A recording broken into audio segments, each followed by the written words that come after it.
You'll need it. Problem number 1. How do you put a giraffe into a refrigerator?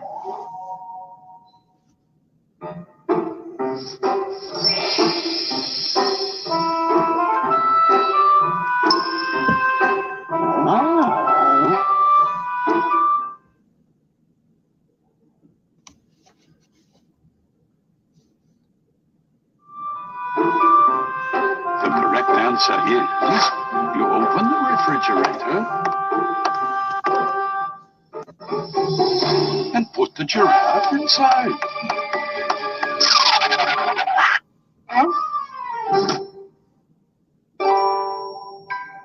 This problem tests whether you look for complicated answers before considering simple ones. All right, let's go to problem number 2. How do you put an elephant into a refrigerator?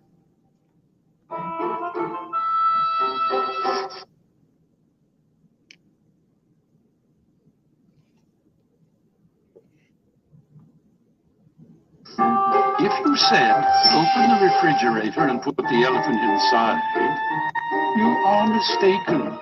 You forgot about the giraffe, didn't you? Yeah. The correct answer is, you open the refrigerator, take out the giraffe, and then put in the elephant.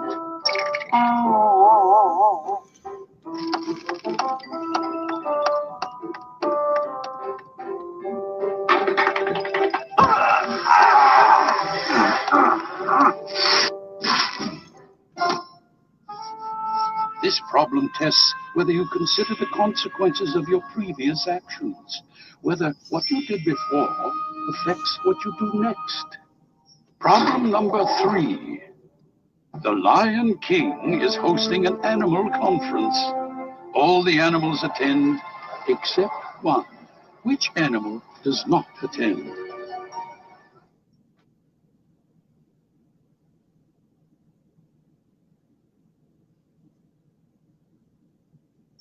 The correct answer is the elephant, because the elephant is still in the refrigerator.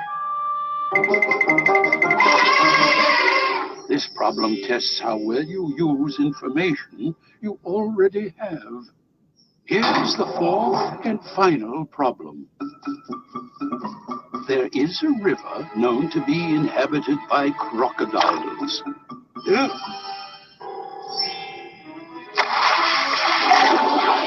How do you cross the river?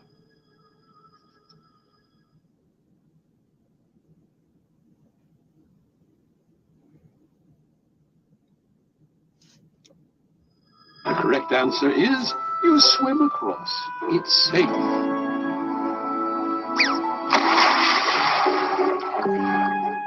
Because all the crocodiles are attending the Lion King's meeting. This problem challenges you to think about the big picture, not just a small part of it. Now, if you had trouble answering any of the questions, don't worry. Most adults do. Sometimes children have an easier time, perhaps because they approach problems from a fresh perspective.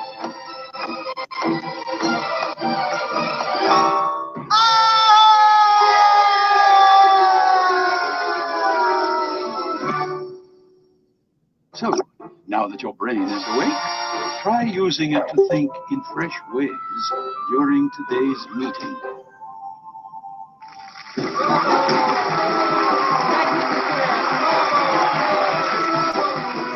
Well, good morning, all. And Yeah, the audio is muted for everybody. Into a refrigerator.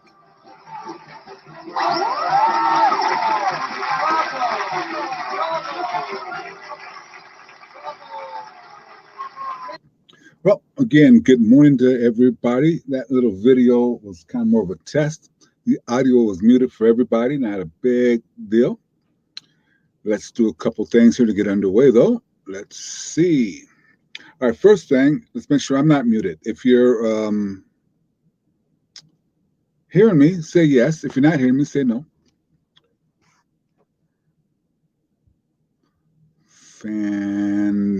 fantastic.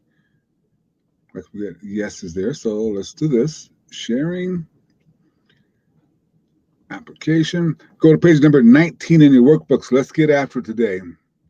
Page 19 in your workbooks, please. Slideshow. Ta-da. Want to do a quick review of the 6 ways to achieve personal excellence that we talked about yesterday before we push forward a little bit more. I see that screen is about ready to come up there for you.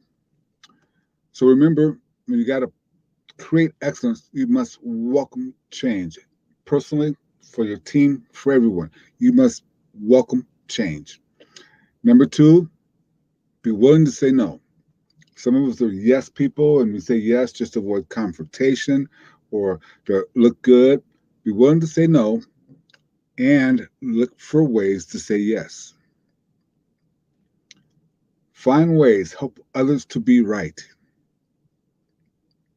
Okay? And then check your humility quotient. Make sure that you're being humble. And then also make sure that you're able to deal effectively with the blame and the praise. Remember, some will blame you. Well, some will blame you. Some will praise you. So what? How do you get better? The last part that's critical. How do you get better? And then avoid blowing your own horn. I want to just talk about that just real quickly. When I say avoid blowing your own horn, it doesn't come out your mouth. What happens, though, it does come from a position of documentation. Let the documentation follow you. Let the documentation. Document all these prior learning classes you're taking. Document everything else that you're taking or doing. Document the progress of your team. I suggest if you have OneNote, use OneNote and document it every day. Okay, slow day today. Didn't get a lot done today. Great day. Got a lot of stuff done today. Document every day. So it's in a notebook, which OneNote provides. I think Google's Keep might work as well. There's several different journal, notebooks type of things you can do, but documentation is a way for you to blow your own horn without you talking it. All righty. So that was yesterday, and that's page number 19. I'm going to have you actually now just jump to page number 20 real quick. Let's just move up to page 20 real quick. Talk about page 20, what coaching isn't, what coaching is. Remember, we covered that last night or yesterday. But I want you to get to that very bottom section where it talks about 6 steps for effective coaching. Okay, 6 steps for effective coaching. Where are you now? Or where are they now? Okay. Oops, wrong screen. Starting off on that same foot. Where is your employee now? What's going on with that employee?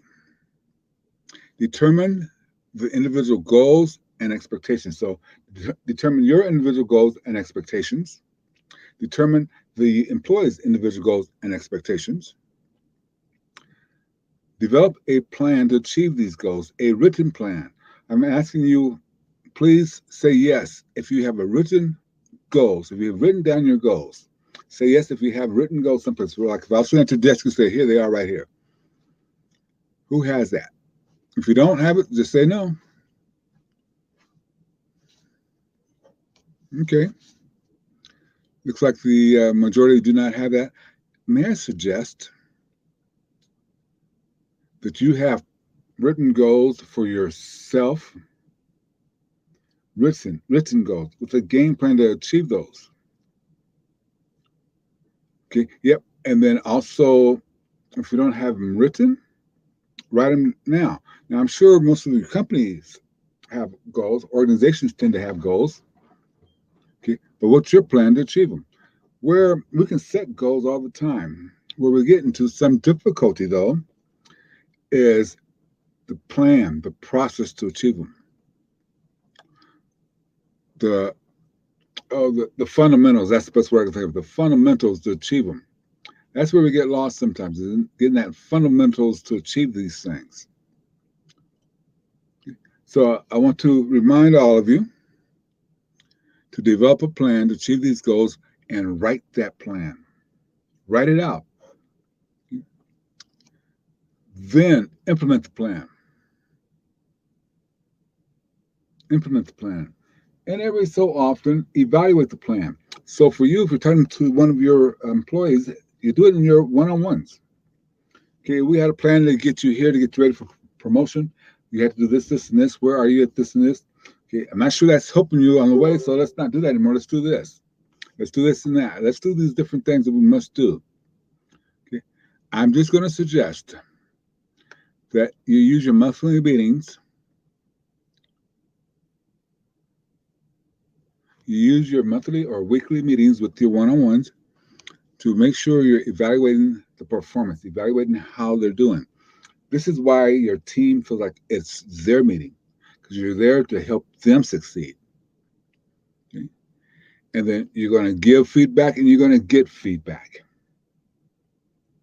So for right now, though, let's put all these into, like I said, 6 steps for effective coaching. You want to coach your team. Coaching and counseling, I divide them up. Counseling means that person needs some corrective action. Coaching means that person, you're building them up to get better. Assess where they are, number one. Again, where's that employee at right now? What's their skill set? Go back to that Ben Franklin and make sure you have it filled out, the strengths and the weaknesses. Determine the individual goals and expectations. Here's your goal. I expect you to have this by next week. Okay. Number one, because they told you they want that by next week. So that's what you expect to see happen. That's part of the plan. You're going to develop that plan. You're going to write it, make sure they achieve it. And then you're going to implement that plan. Evaluate the performance. And then give feedback. Give feedback. If you go to the next page, page number 21, it talks about coaching for better performance. We're going to continue down this line of creating great coaching. Page 21, number 1. Here's something for you to practice with, okay? Number 1, Francine, retail clothing sales clerk, 18 years old, hired 3 weeks ago, good sense of style, nervous about approaching customers though, okay? Especially those 30 years or older. She can operate the computerized cash register pretty well. I mean, she can do that on the normal transactions. It's the hard ones, the ones where she has to issue a refund or store credit or give a gift card or cash in a gift card. Those are kind of hard. She struggles with those just a little bit. But you've noticed she has excellent attention to details. And she's able to keep the store neat when she's there by herself. And she's very good at assessing outfits for display or for the customers. Second thing, she would like to continue in retail and is considering moving and becoming a store buyer, a fashion buyer. What would your plan of action be for Francine? Put it in the question box for me. Your first plan of action, your plan of action. I'll give you a couple minutes. Today, I'm going to try to keep a timer on a couple minutes. I'm going to give you a couple minutes to create your plan of action for Francine. In fact, 3, 4, 5, and 6, I'm going to give you 3 minutes. So it's 09 now. I'm going to give you 3 minutes to complete this. 3, 4, 5, and 6. Then I'll ask you we'll do it individually. We'll talk about 3, talk about 4, talk about 5, talk about 6. But you have 3 minutes now to make your notes. So when we discuss it, you have your notes ready to go. All right, 3 minutes starting now. So 13 after.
Okay, you have about 2 more minutes.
All righty. So we're in good shape here. We've had a few minutes to do that. Let me read you what a couple people put in here if I can without messing it up. Okay, so Willis and Wilson put their answers already in the system. I see we have more people putting it in. But number 3, what would your plan be for Francine? So we can't read through all these because as soon as I try to move to someone else, it moves up. But it seems like the general feel for this is that we would kind of get her into a shadow position where she's either shadowing one of the employees or themselves. If you're a manager, Wilson said, I think he said for her to shadow him. So when it comes to approaching these customers, okay, Wilson said shadow a seasoned vet. That makes a lot of sense. Okay, so you guys kind of have a game plan. Okay, how would you implement your plan? Okay, so a lot of you have that game plan. Did anybody have a struggle with creating that game plan? How are you going to implement it? This is great practice. Yeah. Okay. So Willis mentions a couple things. Alric mentions have her focus time on modeling mannequins for display. Since she wants to be a buyer, give her some focus time to do that. Let me ask you something. So Alric, this is perfect. Let me ask all your time for this. That's her strength, and she wants to be a buyer. What if you gave her focus time to work on some of the mannequins in the store to create and the look that she wants? What if you even gave her a section of the store and said, okay, you have Tuesdays from 2 o'clock to 4 o'clock to make this section like you would if you were a buyer? If you're buying this product and you wanted to display it right, this is how you do that section. Now, here's what you got to give her what they're already done, but how would you display it? Let's work on it. How would you dress that mannequin? This Francine, once she starts doing that, you know what? She owns the process. She has ownership. She's going to own that little section of the store. A friend of mine who used to manage 7-Elevens, he would give people aisles in the store and say, okay, now you got to make sure that it's set up the way this chart shows, but it's your job to order and make sure that everything stays full. We have plenty of product on hand, to over order it. So if you get some in the back room, make sure you kind of settle it down. And he did that for everybody. But here was the thing about his store. He specialized in hiring smallions. He specialized in hiring people who have just gotten here. Okay, if they had enough language skills, he gave them that section. Here's the section of the cooler or the walk-in. You do that section. This is your section. Make sure it's full. Make sure it's lined up. Make sure that every day that you work that it's perfect. People who are doing that were not all that excited to leave 7-Eleven. Give them ownership. What they want to do is get promoted in 7-Eleven. What they want to do is become a lead, an assistant manager, a manager. They didn't really want to leave the company because they had ownership of their little section. Your coaching plan, I'm going to suggest that you set it up for Francine anyway, because she's hungry a little bit. Would you agree? Let me ask you something. Is Francine a good employee?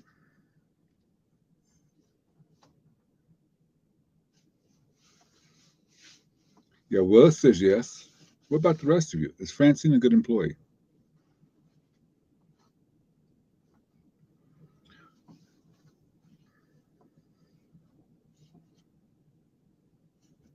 Yeah, Willis says yes. Wilson says she has potential. Okay. Jim says yes. What the rest of you think?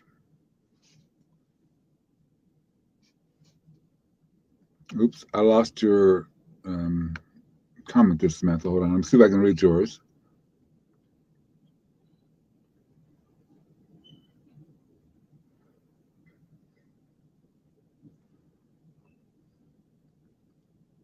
Good plan of action. Samantha, good plan of action.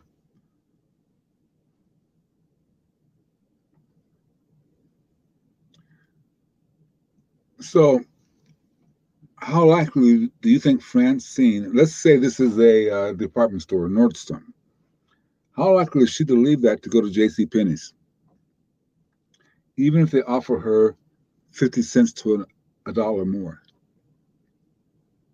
If you have invested the time to help her perform better, to allow her to feel the ownership, that extra 50 cents or a dollar more in her paycheck is not going to matter because she likes you and she knows that you're going to help develop her. I want to share a story. So my niece is a district manager for Starbucks in the Hawaiian Islands. They pay for her schooling and everything. Okay. And she was saying that she was afraid that this one lady that was in one of her stores in Maui, matter of fact, was going to law school, and Starbucks was paying for it. She got her law degree. You know what she did with that law degree? She went to work for Starbucks and had to move to the mainland to become an attorney to help them in their attorney stuff. She didn't leave. The investment was there. Invest your time into your employees for better performance. Okay. Francine's pretty good. A lot of you said she's young. She's got potential. She's a good employee. I want you to start thinking, though. I'm sorry to say this, but she's a good employee. Okay. She's a good employee. Where she's lacking at, you can fix.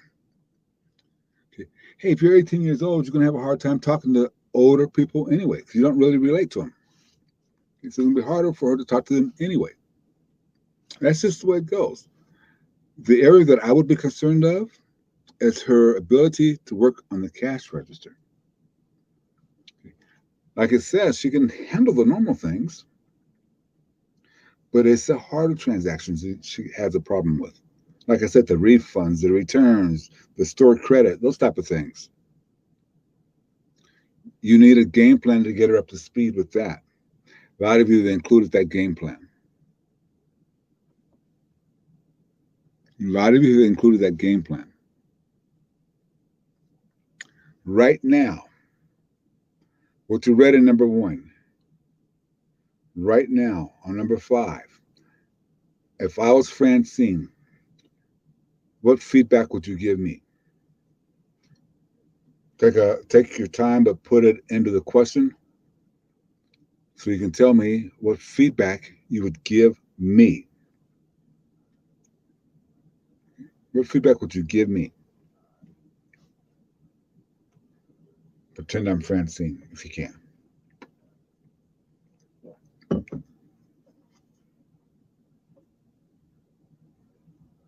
And that's strictly based on number 1.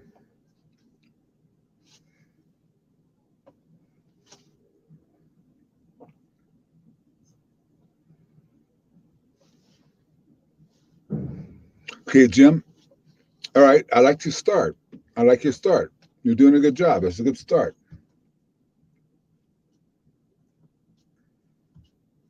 So actually, that's a great start. The more I think about it, that's a great start.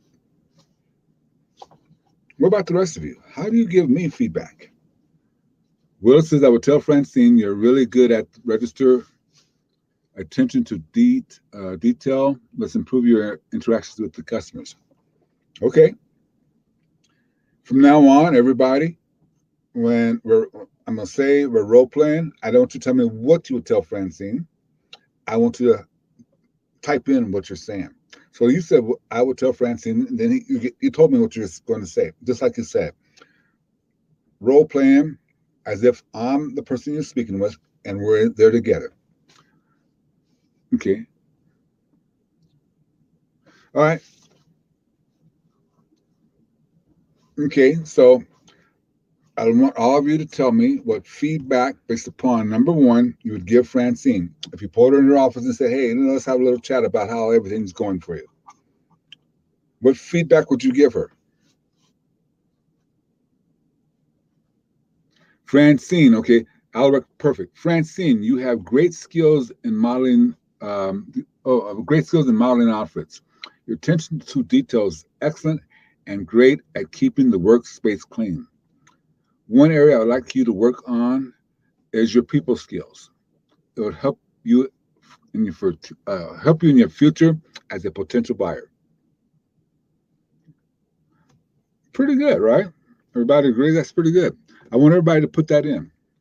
This takes planning. This takes practice. This is why we didn't have any stories before the day got started, because you got to spend some time today creating these things. I'm looking at to see who's not paying attention, who's not doing it. Okay? And if you're not doing it, you're just kind of not going to be great at this. It's not going to be easy at it. Please, what feedback would you give Francine based upon number one? So I'm Francine, so I'm in your office. You're going to talk to me. Okay, so Francine, Willis says, Francine, great job today working on the displays. Let's pretend I'm a customer. Does this look good for my skin tone? Okay. I have to assume Willis is going to be over 30. And if she's a little bit nervous about working with people over 30, she's going to be a little bit nervous about working with her bosses. So that's great role play.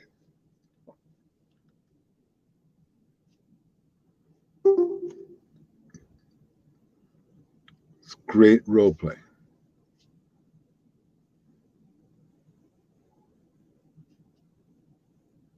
Okay, Wilson.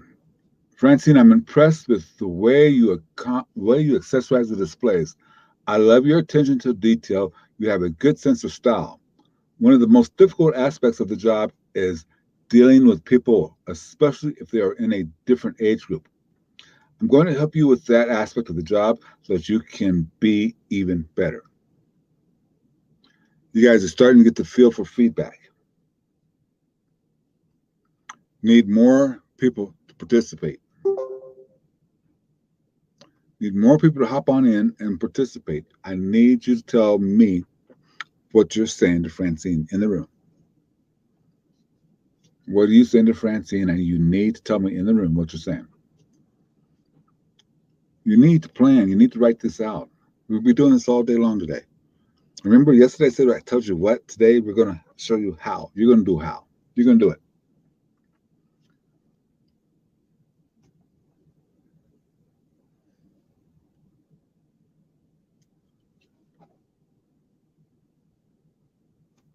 Okay.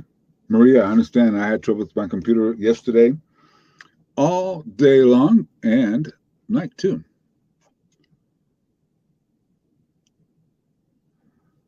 So Joshua, what do you say? What would you say? What's the feedback? Type it in there for me.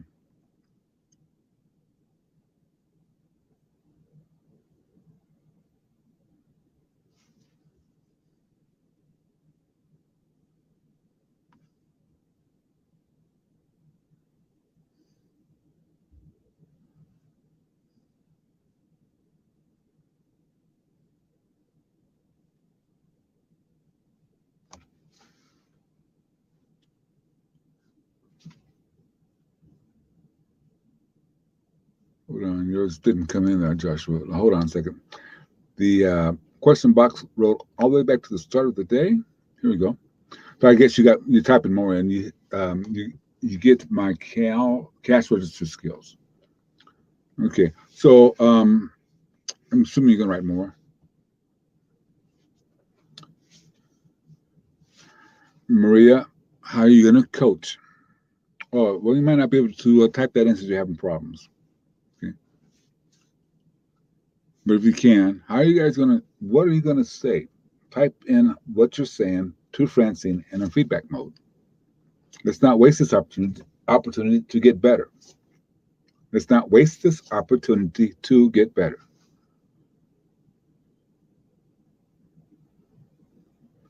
Jim, part of that feedback would be, let's work together. Okay. I need to challenge all of you to two things here: to go more, eh, to give more, to help her get better, and stop talking so much. That seems tough, right? I want you to get more, but I don't want to talk too much.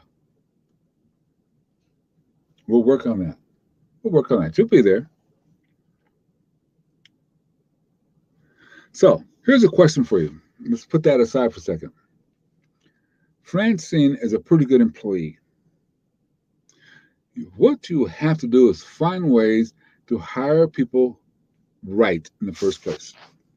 You've got to start hiring people right in the first place. So before we go there, though, I want you to go to the next page in your workbook, page 22. And here is a really good thing for you to take a look at. A good that you can use. At first, I photocopied this, probably made 100 copies, then use them all. But this is good. Okay.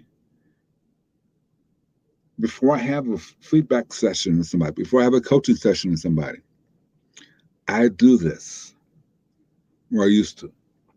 Kind of memorize now, but I also have a different thing to do, which I'll share with you.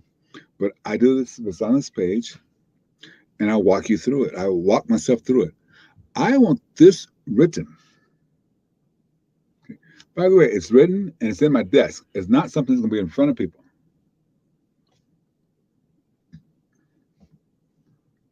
Well, it's a great question. That's a great question that you ask. You'll get there in a second. I'm not sharing it with the group because it's a great question that they all have to figure out how to ask that on their own. So we'll share it when it's up there a little bit better. We're a little bit further in, I should say. But on this page, page 22, just walk through it. Where is the employee now? Okay, so that's kind of a done one, right? You know, this employee, this is where they're at. Determine the individual goals. How? One-on-one meetings. Is it done? Check, yeah. But I need a suggestion. Okay, I want to ask better. I want to ask open-ended questions, which Willis did. I want to ask open-ended questions for a suggestion. His open-ended question for Francine is, Francine, what are you looking for to get out of this job? That's an open-ended question where she's got to say, well, I was thinking about becoming a buyer, so I would like to really learn the business, the retail business, so I can become a buyer for a retail store. Open-ended question. Okay. How are you going to implement the plan for her to become a retail buyer? Okay. Then, how are we evaluating her? Do we have a suggestion for her to become better at this? And then you got to give her that feedback.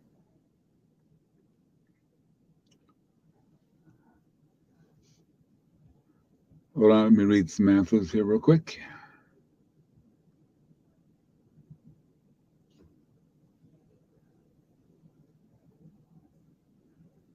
Okay.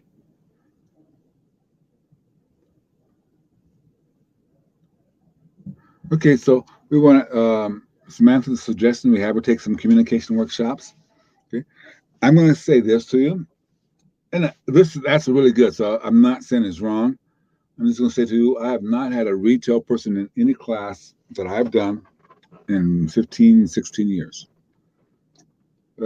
Take that back. If you consider airlines retail, okay, but they're not.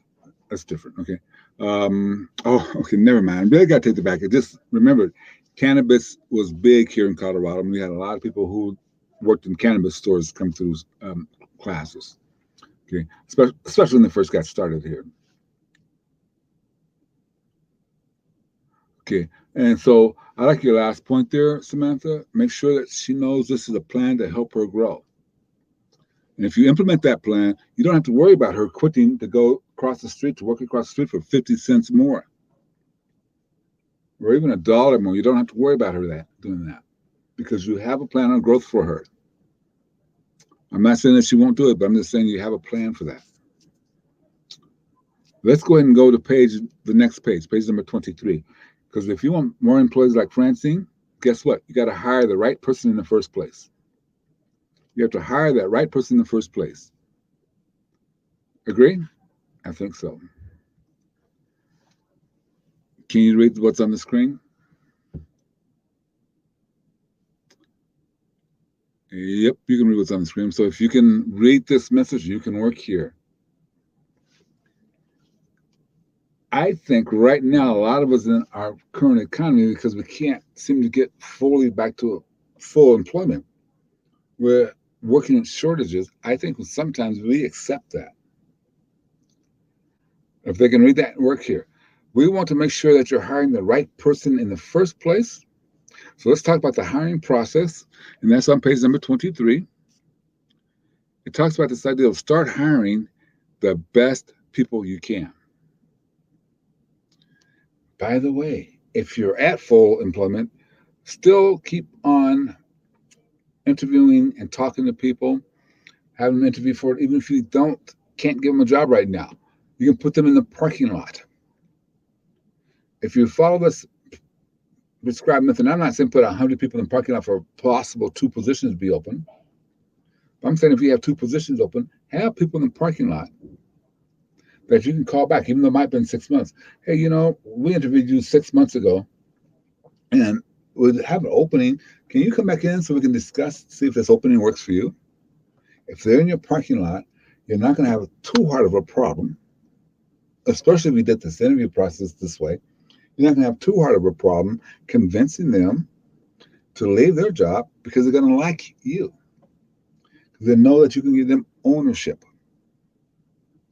So, in order for that to happen, step one,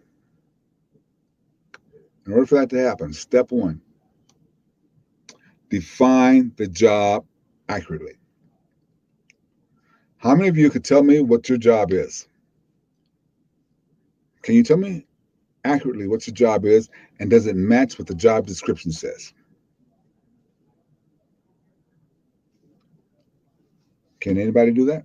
Tell me yes if you can. Put to you, okay.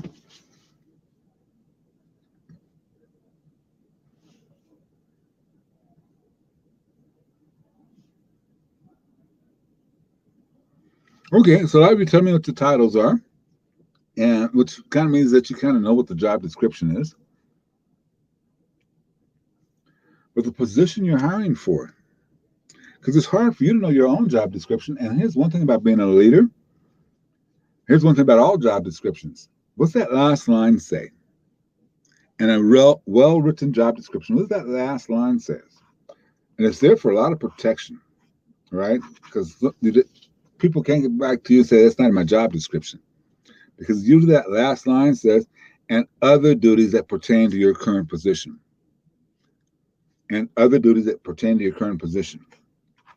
Okay, so that's what the official job description says, but you, in the interviewing process, I'm going to suggest you get the job description and you make sure you know it and understand it, make any additional things to it, any additional changes to it, know it. So when it comes time to interviewing, you know the type of person that you're after. Okay. There on number 1, it talks to you about create a thorough job description, include core responsibilities. Determine what is the most important quality in the position. I'm going to suggest that you provide the complete job description.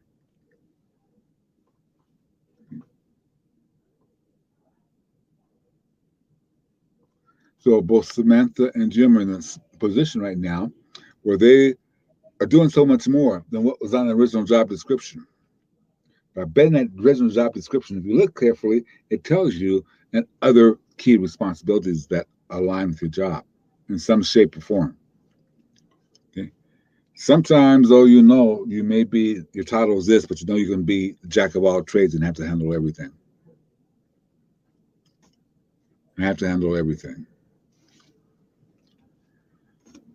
Okay, so let's talk about what to look for. Let me ask you before we even start this screen, what's more important? The person's skills, their techniques, their knowledge, or their attitude? Skills or attitude? Which one's more important in the position you're at, in the job that you may be hiring for? Attitude. Can't teach attitude. Attitude. Okay.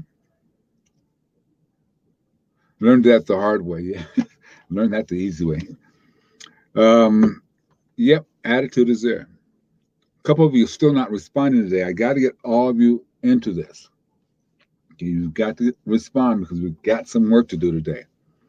So I'm going to say skills and attitude, but attitude is more important because you can teach skills.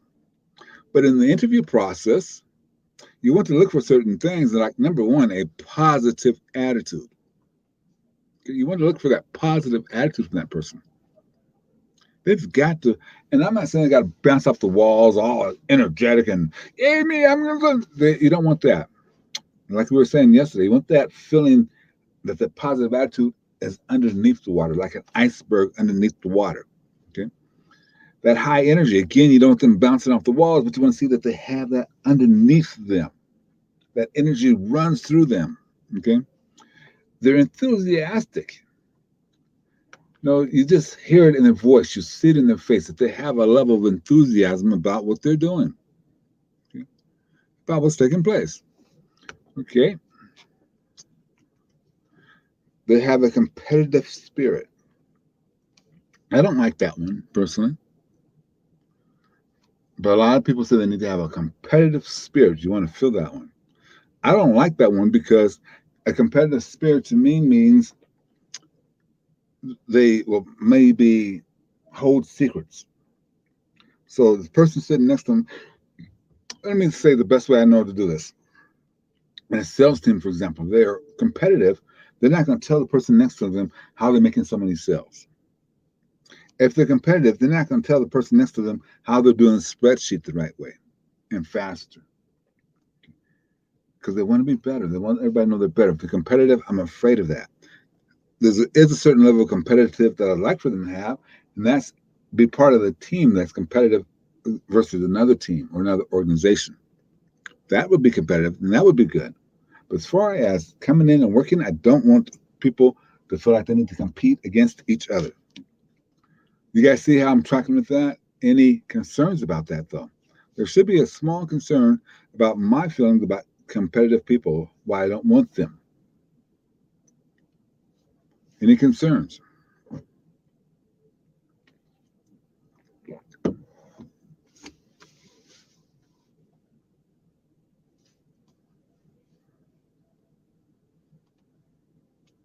Yes, I agree, Wilson. Team competitiveness is the positive. Team. Okay. Samantha, tell me, you said you have something, so tell me a little bit more about that. Okay, friendly competition. Okay. I've always kind of wondered, Wilson, what is friendly competition? But that's just me. I mean, I've never been in this. Well, I have been. But it's in the last 15 years, I've not been in a position where I want to have a friendly competition against one of my coworkers. We may have a friendly competition against one of our rivals, if you want to call them that. Okay. So that's just me. This is your team, though. Okay. This is absolutely your team. And you may want that on your team. Okay. And there is no issue with that. As long as you're clear on what you want. That's why I bring that up that way. That's why I bring that up that way. Okay. All righty. So this first part on the screen is on your screen right now. It's talking about marking up the resume. This pretty much should fall, depending on how you do it, should fall in what I call the diamond, okay, the first part of an interview process. Sometimes it's a call, sometimes it's in, but the first part usually falls into the hands of the HR, where they're going to verify, okay, what's the resume saying. Okay, you're going to need to verify what the resume is saying, so when they come interview with you, you have it. Okay, so what does that mean? Okay, WTM, marking up the resume. What does that mean? I don't know what that means when you say this is your title or was your title. From to, I want to verify that. And you guys know when you call somebody and you say, well, ask that person's references, legally, all they can tell you is whether they're eligible for rehire or not eligible for rehire. A lot of companies are getting that they'll just say they're eligible for rehire because they don't want any kind of friction coming up with the court system. Oh yeah, eligible for rehire, even though you wouldn't rehire them. Okay, so that idea of getting references from another company is not so great. Okay? But you want that to go through. So what you want to have happen is if this person says they have the skill, you want to verify they have that skill. So one-on-one, on my resume, I say I have this skill that you want for your organization right now. How do you discover whether I have that skill or not? How would you discover whether I have that skill or not? Okay. And if it's some kind of computer skill or something like that, that you can't put them in front of a computer. Let's say you're in the conference room, there's no computers. How do you determine if I have a skill that I have listed on the resume? How would you do it?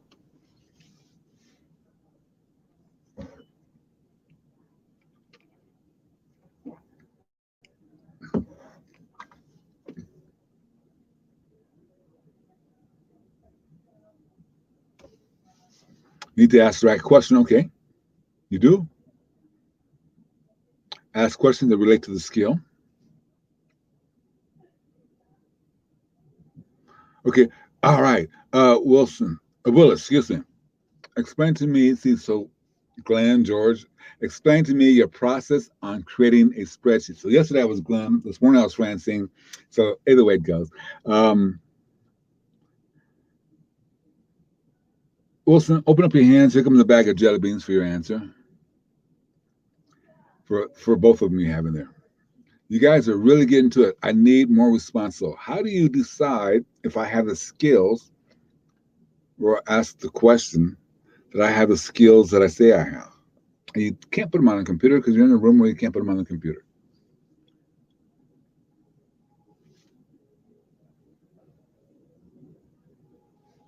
He's our teacher. Okay. That's perfect.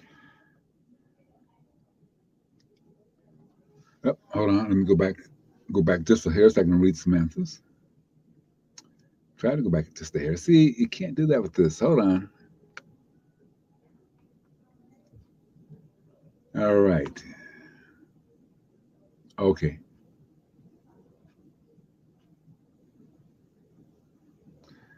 Okay, so Samantha, I agree with you. You and I are really on the same page.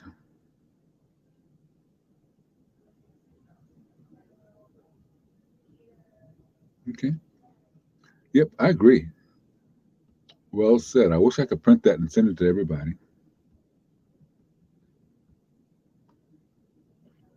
And we'll cover all that roughly as we go through. Well said. Okay, so Maria says ask specific how-to questions and let them walk you through the process. Maria, open your hands and catch. I'm going to suggest the best way to determine if this person has skills that you're after, put them in a role-playing scenario. Put them in a role-playing scenario. So let's say they have skills at doing a pivot table in Excel. My question to them would be, hey, listen, let's role play for a second. You're going to teach me how to do this pivot table. So teach it to me. No, don't tell me what you would do if you're teaching. I want you to teach it to me now. Okay? Teach it to me. Role play, they got to teach you. They can't teach you if they don't know it. Now you're going to account for some nervousness and things like that. You can accept some of that. But if they can walk you through the process,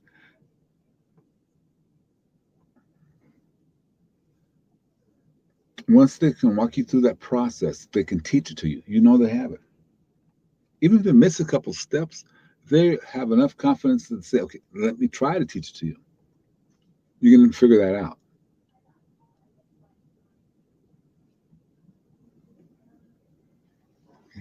So there's questions that you need to take a look at. Samantha's talking, her environment. For some reason, when I was thinking about your environment last night, I was thinking about one of the groups that I have, one of my organizations I run, and they're up in the Arctic Circle. So they're the opposite of 110-degree days. But can they handle the weather? Well, if you're a native, you're going to be able to handle it, right? Unless you're sick or something. Okay. Lots of walking. Can they handle that? Okay.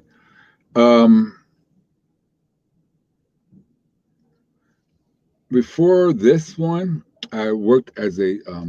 So Jim is asking where have I worked before. We're not going to go into all the details, but I tell you this: my very first training job was with United Airlines.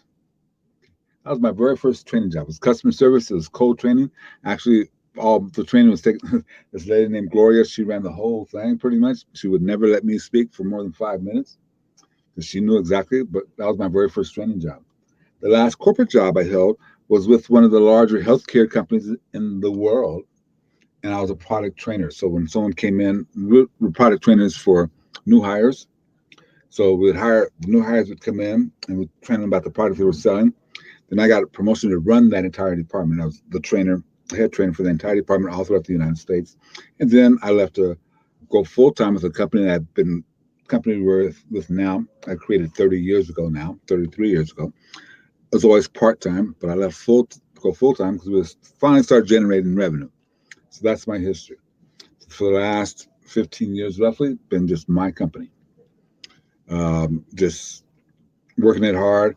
And I finally got to the point where I said, I don't know how to run a company. So that's when I hired Denise to be the CEO. And she is the CEO. She is the boss. She tells me what to do. I accept it. Okay. Because she knows what she's doing. Okay. So, and we've been through we've been through one CEO. Told you a little bit about her yesterday. Just pretend she wasn't with our company. But yeah, we've been through CEOs. But Denise is the CEO of the company and she runs it. I do not ever countermand her. I will if I have to, but I don't ever. Not she knows I won't. Anyway, enough of that. So number 3 says ask the right questions to find out these different issues. Okay, but they also say that you want to create a comfortable interview environment. This is not your time to pressure them to make them feel bad and sweat. Your question will do that. You don't get to do that. Please continue on number 3. Second bullet point is so critical. I know you can read these things, but the second bullet point, that's when you probably better underline. Ask the same questions of each candidate. You cannot tell who is a EEOC plant and who is not. Your company may look a certain way to EEOC because they got a complaint, so they start investigating you, and they investigate you by sending in plants. Every single candidate must be asked the same set of questions. But look at that 4th bullet point. We talked about communication skills yesterday. That's what we're talking about there. Ask the question, then listen. Stop talking. I'm going to suggest that you probe past the initial response. Somebody gives you initial response to a question, go past that. So if you got them into a role-playing situation, then you don't necessarily need to go back past that because it all is out there. But you may need to. How do you do that? 3 words. Tell me more. and then stop talking. Tell me more. You may say, tell me more about that. Tell me more because I'm curious how you do that. But you stop talking.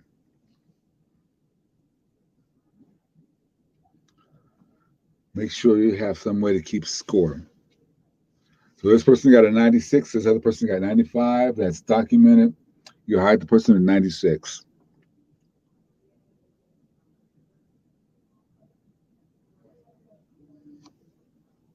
So they have, what is it, 3 questions on the bottom of that page for you to kind of go through?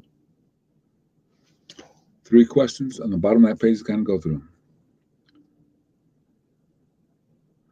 On the next page, they have a candidate assessment form for you. Do it if you like it. Create one better. We created one much better. But you can create one better. Okay. But this is a pretty good one. Okay. The candidate is adaptable. Okay. Well, he's highly adaptable, so that's a 5. But it's not very important to me because that's not that important. So maybe it's a 3 or 2. Okay. Competence. Well, okay, for our organization, you got to have some level of competence on the computer. So I'm not going to be really strict on that one. Maybe there are 3, maybe there are 4. But I'm going to go through and total up the score and then decide how's it going to go. How many 1s, how many 2s, how many 3s, how many 4s, how many 5s. Okay, total up the score, and that's how I know. Okay, so let's say on those things right there, on candidate, add up all those scores, they got a 60. Importance, they got a 75. So they're hitting the important ones. Okay, 60 plus 75. Well, I'm not going to do that because the important ones are the 75. I may divide them. I may try to find the average, but I doubt it. We got 60. Who's got 75 and 75? That's the person I'm going for, or 80 and 80. They have in here candidate scores, importance, score A plus B. Okay, that's what they do. You just need to find a way to quantify how they did. Once you do that, you're going to be in good shape.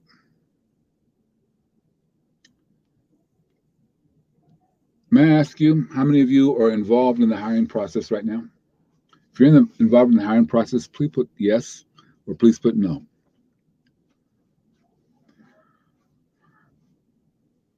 Okay.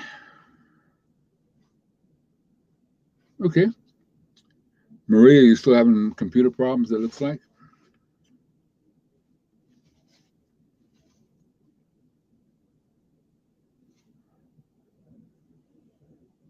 Yep. I didn't look yesterday very much. I'm looking today.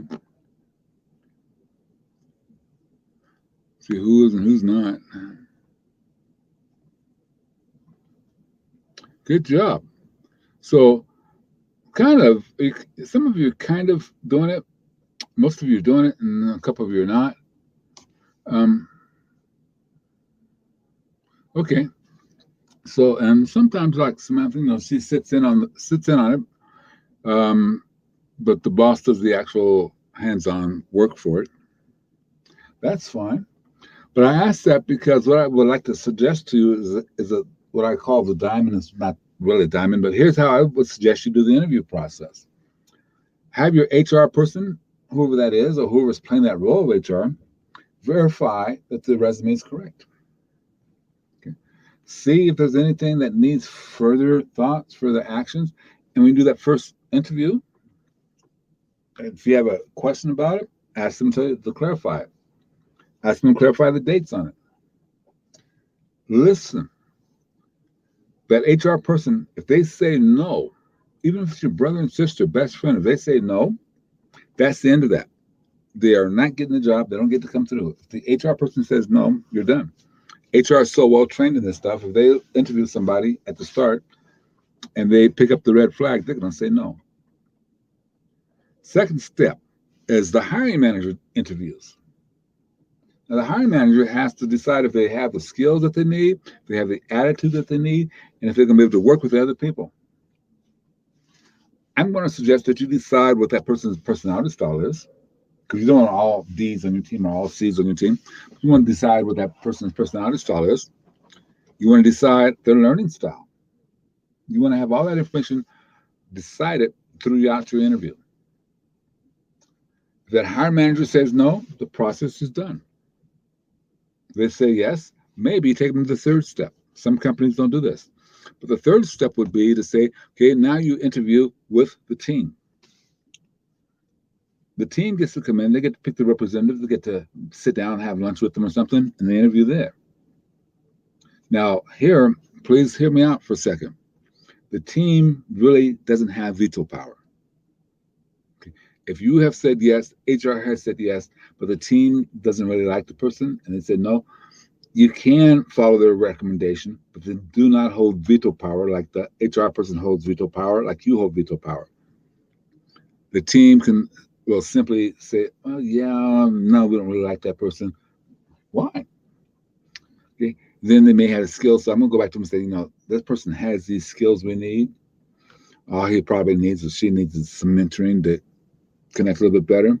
Who's going to step up to take the mentoring deal? I may go back to the team like that. I would go back to the team like that. But the team does not hold veto power when hiring that person. They say no, that's not a hard no. Okay. But I'll take that as a warning step. Okie dokie, hunky dory, you guys with me? We're going to run breaks and lunches a little bit differently today because and this is why I'm going to be paying attention to who's actually responding and maybe even calling you out some. Okay. But I need for you to be strong and really work through this stuff because as a supervisor, if I can get you to really get some handles on this day, your life will be easier. Top of the hour, 5-minute refresh break. Please be back at 5 minutes after the hour. 5-minute refresh break. Be ready for the next section. Go.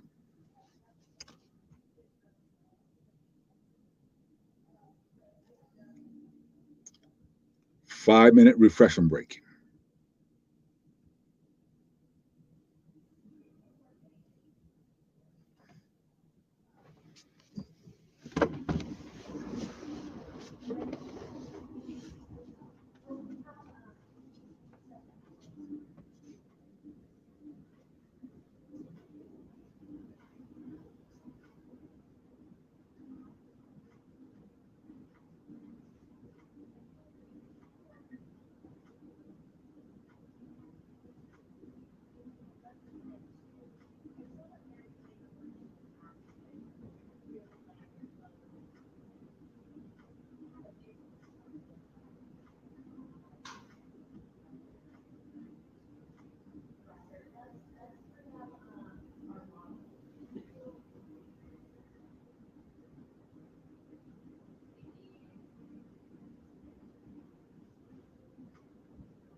Alrighty, we should be back.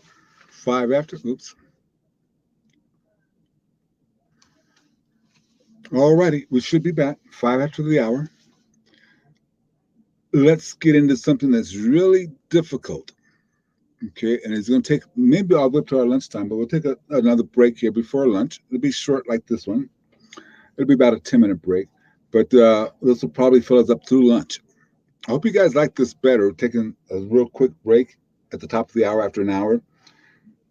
The reason why I generally do this is that it's the way your brain works. When you're in the creative mode, they say you should work 90 minutes and take 15 minutes off. Okay. When you're doing heavy duty statistics and things like that, 25 minutes, 5 minutes off, or something close to that, 55 minutes, 5 minutes. So we're going to be close to that. I want you to be able to refresh yourself in 5 minutes. But we'll take a little bit longer break so you can refill coffee and stretch out a little bit more and things like that. On the next break, then it'll be lunch break after that.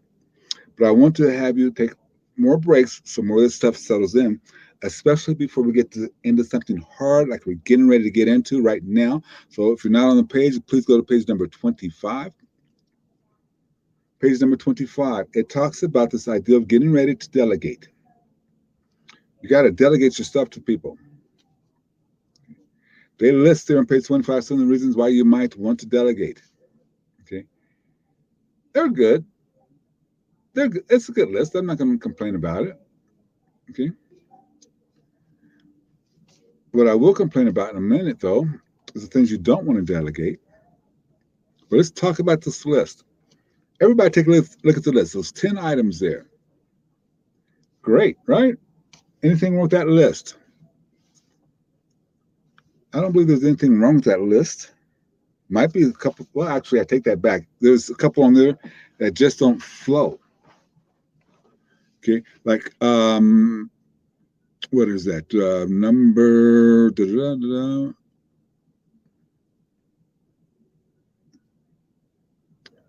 Oh, you guys will read it when you read through the list. Where it talks about saves you time. Okay, you got to wonder about that one personally. Okay, it talks about saving time. Really? It's not saving me time. 10 is a little weird. You must try to compensate for your physical limitations. I think they mean, no, that's a good question. That's a good one. I mean, 10, you must compensate for your physical limitations. That's a good one.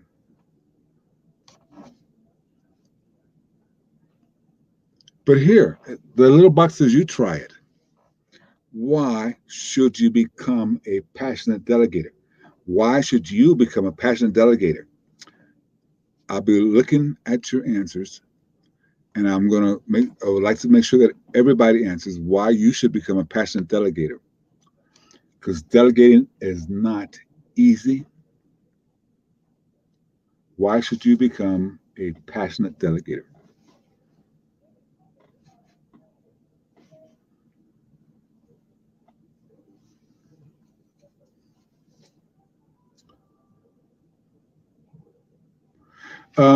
Okay, you know what, Samantha? Okay, so Wilson, you can't see Samantha's answer, so let me just share it with you a little bit.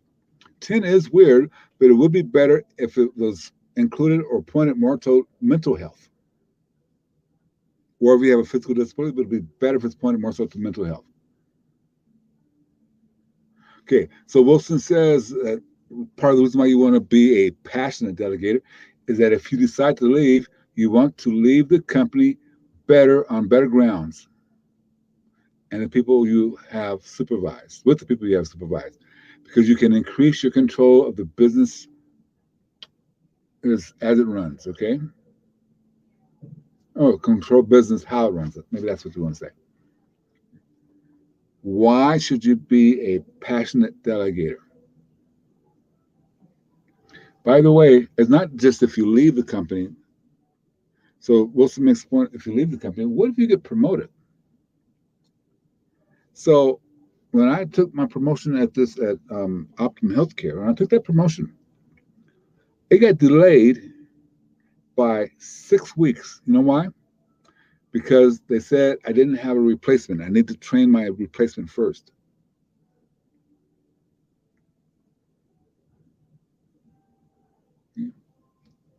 So if I wanted that promotion, I could. That was 6 weeks where I was missing out on a salary because I hadn't built someone in that team to get there.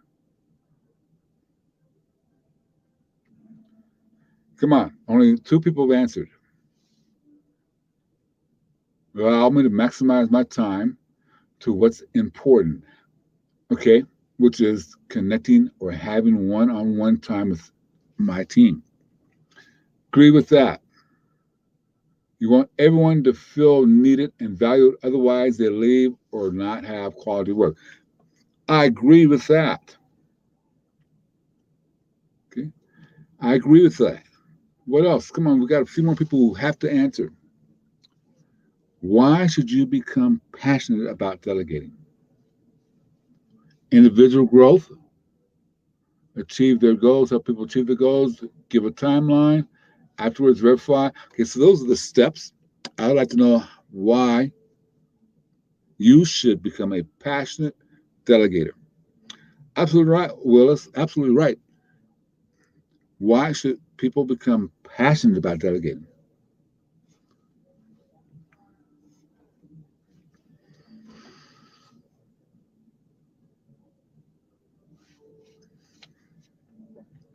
Why should you become passionate about delegating?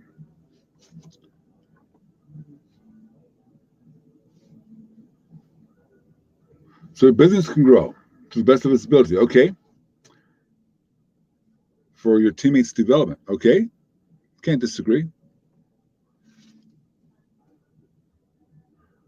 Maria, are you able to comment?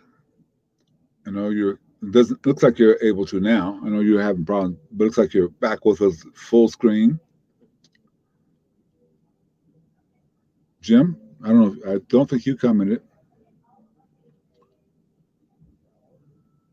Why should you be passionate about delegating?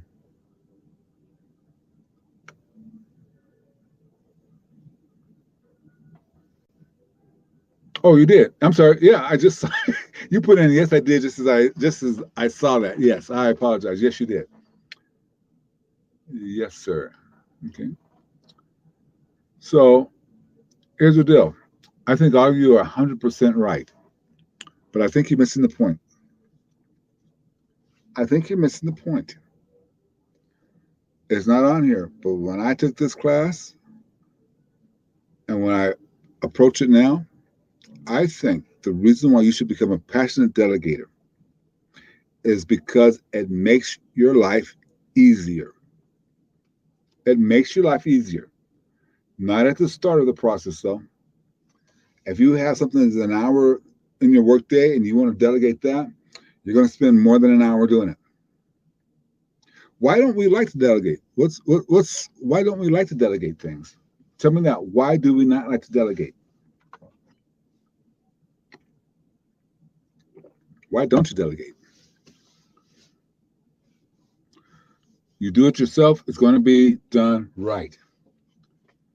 Wilson, that's probably, if you agree with that, just say I agree. I'm better at it. Okay. Great. Okay. Okay. Samantha, she agrees. Everybody else, what do you think? Do you agree? Or is there another reason why you don't delegate?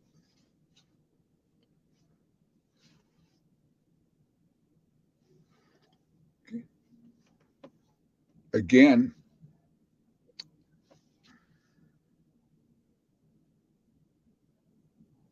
okay, so that is the issue. We all need to get better about it, but I want to make sure that everybody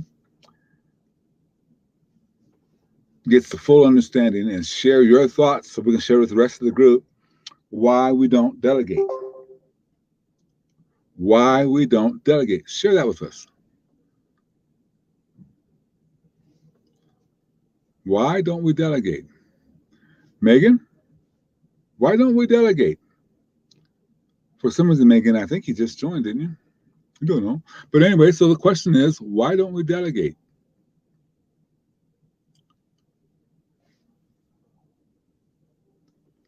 A lot of us are agreeing with the simple fact that you can do the job better and faster. And I'm not going to deny that. Because here's what I know. When you're first delegating something to somebody, it's tough. It's tough. It takes a lot of your time. Let's let the slides here talk about when we don't delegate real quick, which starts on page number 26 in your workbooks. When you can't delegate,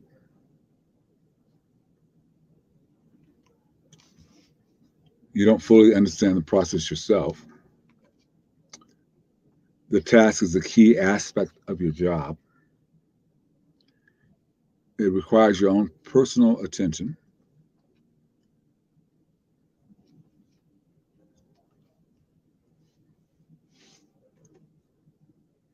One more.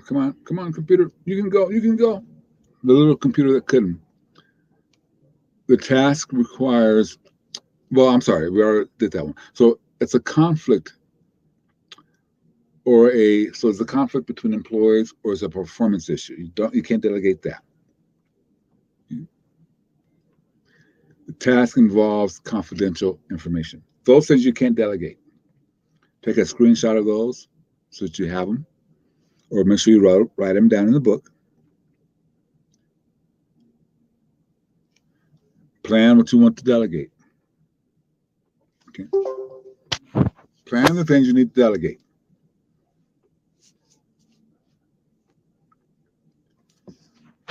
Assess the employee. Okay, and the individual work style. They have it there. You can use it. That's a good thing to use. So I think I mentioned my sister yesterday a little bit. Little sister. So it's funny. Today's her birthday, matter of fact. Make sure I wish her happy birthday later on. Here's the thing, though. I need for you to get this idea. So I'm going to share this with you. Okay. And I want you to understand this about my little sister. She is brilliant. So, and I say that even though I have a higher IQ than this is how my family works. I have a higher IQ than anybody in my family. But my sister will outwork me to death.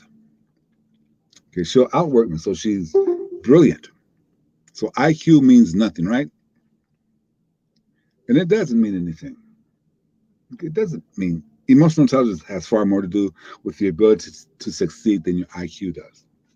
So again, if you haven't taken any emotional intelligence class, get lined up for those. By the way, before I forget, you have 2 handouts in the handouts. If you're not part of Prior Plus, use the handout that says Daniels on there. Sign up for Prior Plus. That PowerPoint, not PowerPoint, but that document there, that PDF document there, gives you a couple $100 off. Fill that out. You get $199 a year. So if you're not part of that, use that. And then start taking the emotional intelligence classes. Those have more influence on the level of money you make and the level of your success than almost anything else I can think of. They have more power than Excel classes or understand what Excel is. Yeah, people like to say, well, that's a soft skill. You better have some soft skills because all the hard skills, open intelligence, artificial intelligence has got those now. They got all those hard skills, quote unquote hard skills, technical skills, but artificial intelligence doesn't have the soft skills. You do. Take all the emotional intelligence classes you can find time to do. All that you can find time to do. So, back to my little sister. So she works for a Defense Department contractor, big one. And I mean, they have offices all over the world. Okay, huge. Thing is that she's worked her way up to near the top of that organization. She received an award in 1995 for being one of the top Black female executives in the United States. She was called to Washington, D.C. to receive that award.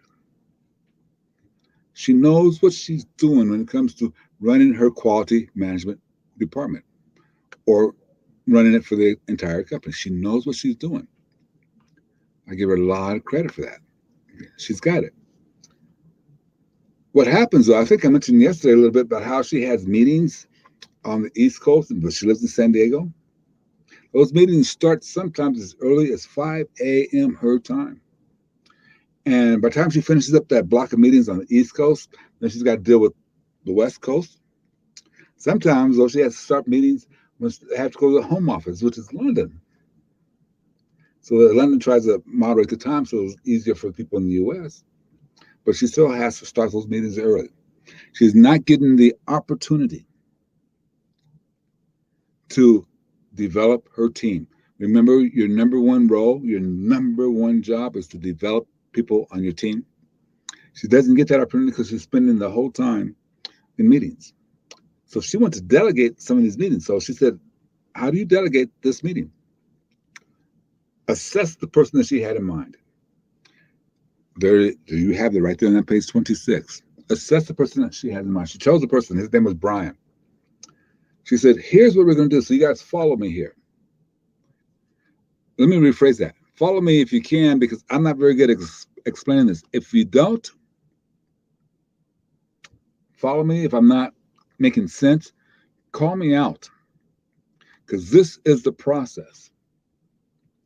First thing she had to do with this gentleman was sit him down and explain to him what it is that he's going to be doing, what it is. So in this case is you're going to start attending this meeting, and you can start taking the notes and sharing it with the group in our team meeting. That's what it was. Okay, so what it is, what's his responsibility and authority? You're responsible for taking all the notes. Your authority is you have authority to ask questions in the meeting, make sure you have it clarified. You have the authority to put this into the agenda the way you want it in the meetings, and you have authority to run this section in the meetings. What his responsibility was, what his authority. So again, what is it that he's doing? What is his responsibilities? Responsibility in this case is to create clear and concise notes that everybody on the team would have exactly what they're supposed to do. They would know it. Clear and concise and short. That's what she threw in, and short. Okay. His responsibilities, his authority, that's laid out. Then the next step is to explain why it's important for the company and for her unit. Why is this meeting, his notes, important for this company, this meeting, for the notes? Why is it important? Then the next one, why she was giving it to him. What it is, what's that person's responsibility and authority, why it's important for the company, why she was giving it to him. What, why. What it is, what's your level of responsibility and authority, why is it important for the company, and why am I giving it to you? So this particular case, she laid it all out and said, I'm giving this to you because you seem to love this area of our work.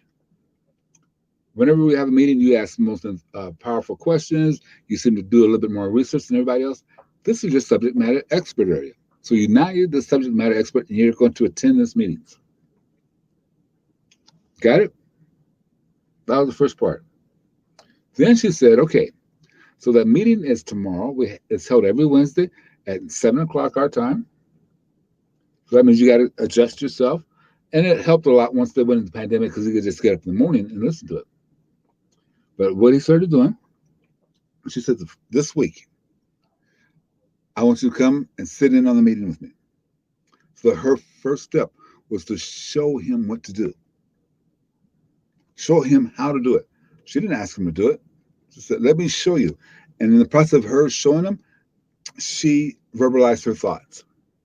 I'm making this note because of this. I'm putting this in the document because of this. I put this in the document earlier, but I'm crossing it out because it's better explained here in this note. She explained it to him as she showed him. Lay it out, WWYY. Okay, what it is, what's your responsibility, why does the company need it, why did I give it to you? Show him. Explain it to him. Show him. Let him see it. Let them see the inner workings of your mind. So there's an hour. Talk about an hour, 30, 45 minutes because he had questions about this and questions. So that first time, that first Wednesday, took a long time. Okay. The next Wednesday, you do it, I'll do it. Let's compare. You do it. Let's do it together. They did it together. Compared notes. She was able to coach on, okay, well, you could have cleared this up a little bit more. You should have maybe done this instead of that. She was able to clear that up with him a little bit. So they did it together. You do it. After she coached on it, took a little bit of time. She coached them up on it and got there a little bit. So she said it took about 2 hours the next time because he actually did it and he had more questions. So he had to do that. So now, instead of the project being an hour each week, she had spent 4 hours on it, right? So instead of 2, she had spent 4. The next week, you do it. You sit at your desk and you take this. You do all the notes. Unbeknownst to him, she did it too. So when he brought his notes in, she said, okay, I'll read yours, you read mine. Powerful set of coaching. He got to read how she wanted him to do it, and he got to read how he was doing it. She said, I was really satisfied with how he was doing it. So she gave it back to him and said, okay, next week, I'm not going to even bother with it. You just do it. So he did it. He came to her the next week and said, okay, this is all done. Here's all the notes. She said to him, here's what I need for you to do. You did it. Now you need to pass the test on it. Go take it over here. So the lady's name was Penny. Penny said, go take it to Penny. She has already agreed to read it over, and she's going to score you on this. So the idea was that Brian had to take over to Penny. Penny had to go through the notes, read it, make sure they made sense, make sure she knew precisely what the meeting was about, even though she wasn't there. Had to be short and concise, and she scored him. The rule was, if he scores at 80% or more, great. If it's under 80%, you got to come back for more training. So if it was under 80%, Penny would send him back to Delinda, my sister's name, to do the training, do additional training. Okay, that's what would have to happen. Okay, if he scored 80% or better, 80% or better. I say that and I'm saying it again, 80% or better. That meant that she was done with his training. She had to let go of the process and let him take over. Where we get in trouble as leaders, because our lights just cut off whenever they want to. They're going to have to fix this. There we go. Motion detection. Okay. Where we get in trouble is we want them to do it perfect before we let it go. People will not get to 100% if you're still managing it, if you're still trying to train them. You have to let them alone. Let them start to synergize it with themselves. Let them start to bring it together themselves. They will not reach 100% if you're still saying, do it my way. Let them alone. Give it to them. Document that they know the process. As of this date, scored this on the test, so they can't come back to you. Because sometimes people come back to me and say, you never trained me on that. Yes, I did, because on April 8th, you did the process. Actually, for Brian, he scored 84%. You got the process.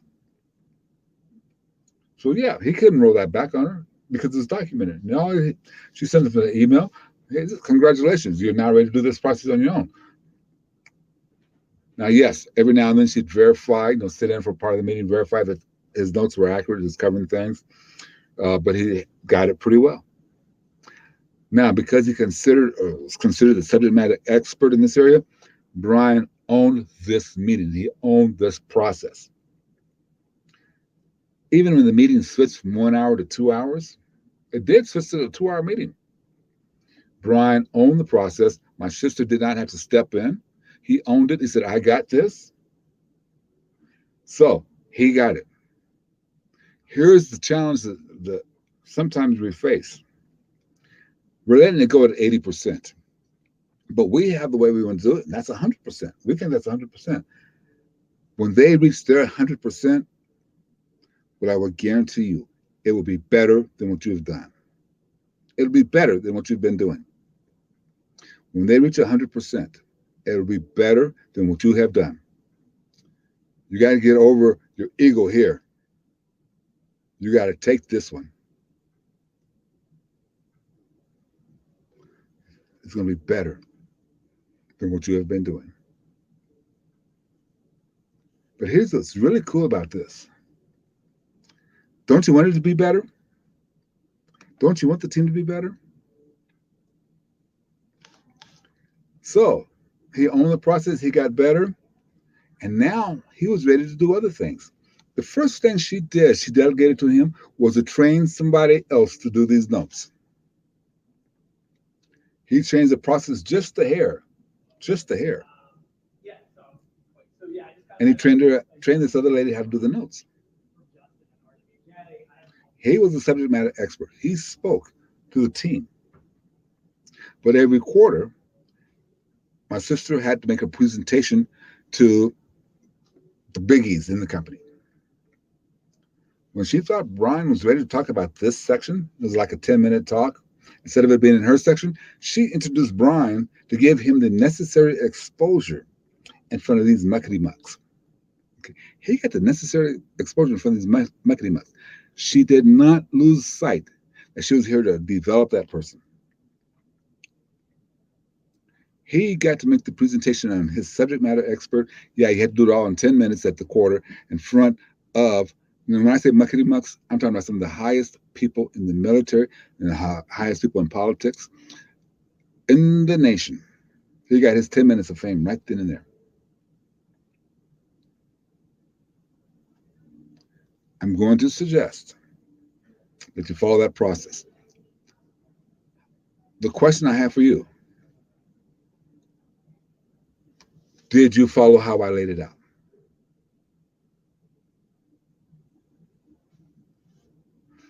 And no, my daughter still, I didn't ask her because I asked her on Saturday when we had our family barbecue. She wouldn't tell me then who was the number one geek in the world on the planet. She won't tell me. And I asked her on Saturday, just this past Saturday. Okay, so 3 people said they were following it, so I got to assume the rest of you didn't follow it. Unless you're going to put in the box, yes, I followed it now, or I didn't. But here we go again. What it is. What is this project? What is your responsibility in this project? What are you accountable for this project? Why is it important for the company? And why did I give it to you? First step. Second step, show them. Show them how you're doing it, but explain how you're doing it. Let them get a picture of you in your mind. Show them. Then you do it together. Do it together. Work on it together.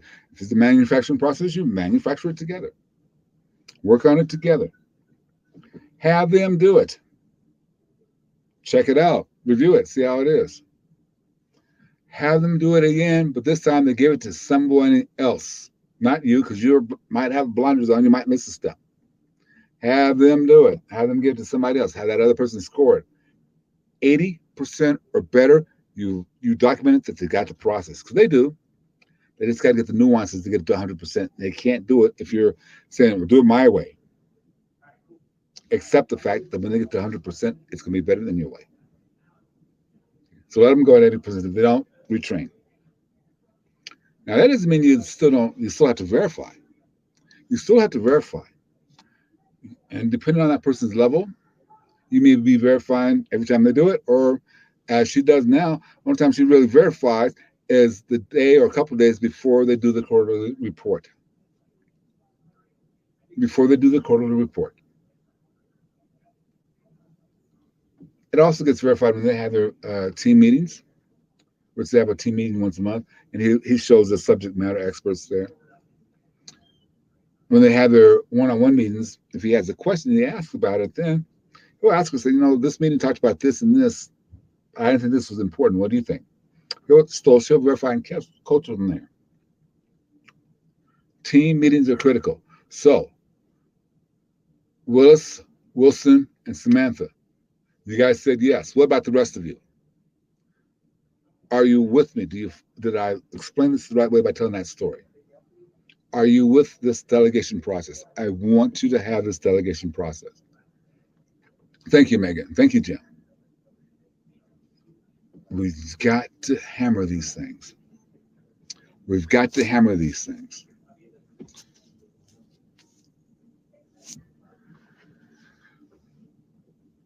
Come on. A couple of you still need to go. I'll appreciate it.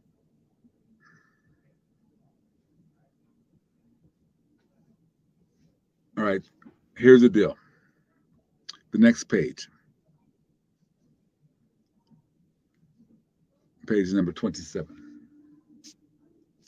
See, who didn't answer? Maria. I know Maria's having problems with her computer. She's actually signed in 2 times. So, and she's still having a hard time with it. I can see that.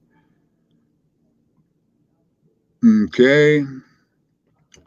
I think everybody's got it. Okay. Wilson, you must be using 2 computers.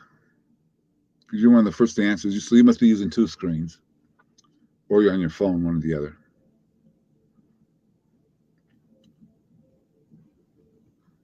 Oh, poor Maria. She's on there. She's been trying to get in. Oh, only 2 times so far. Okay. Yep, 2 screens. So remember yesterday I told you we're going to look to see who's there and paying attention and so forth. And it shows a report, but also mentioned to you that sometimes when you are working 2 screens, it shows you out the whole time, but you're on, you're there the whole time.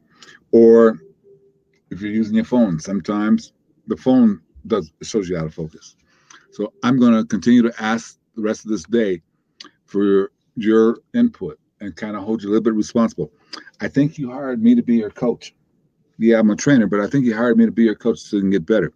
With that said, let's go to page number 27.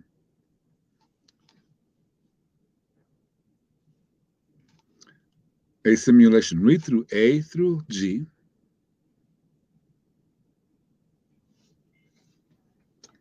Think about those answers. The blue. So like A, weekly report that takes 50 minutes to prepare. Should he?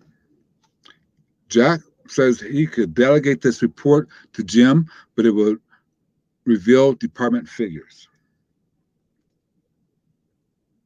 The data does not need to be held confidential, but does reveal departmental figures. But Jack is a little bit concerned that he's lose control. Should Jack delegate that? Yes or no?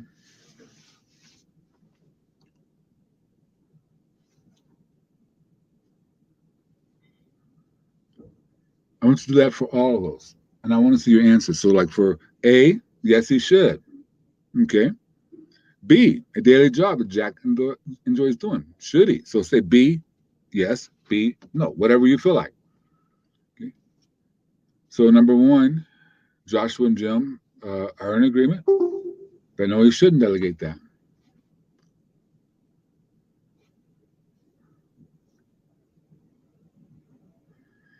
Wilson says, yeah, number 1, or A is yes, because it does even state even in the example that it's okay for him to delegate that. So the concern there was the revealing departmental figures and giving up control over that. Okay. So Willis and Wilson both say, yeah, he should give it up. While Samantha says, no, I wouldn't. What do the rest of you say? What do the rest of you say?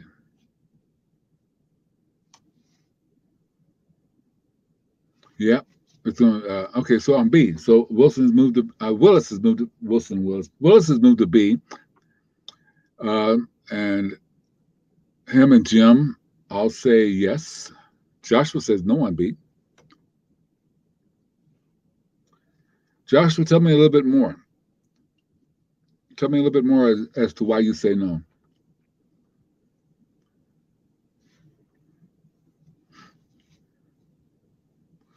On B, Samantha says yes.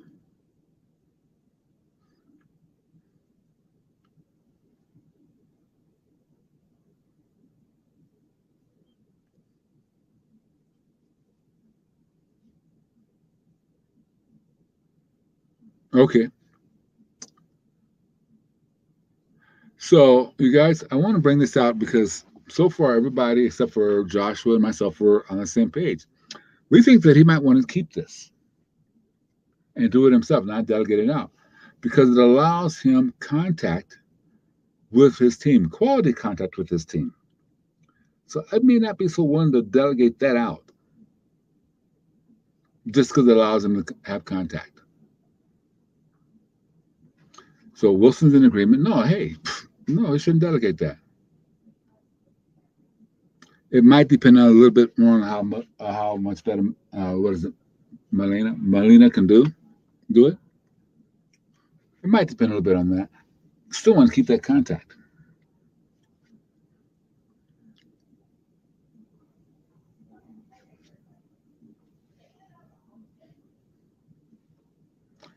There's a middle ground with that one. Okay. Cool. You guys are starting to put your answers in. It's the same 4 that are doing it. I take that back. The same 6 that are doing it. It's pretty good. We know Maria can't do it. I can see Maria can't do it. She might be able to answer eventually here, but she's in here twice trying to get her computer to work. So I understand that might be the work.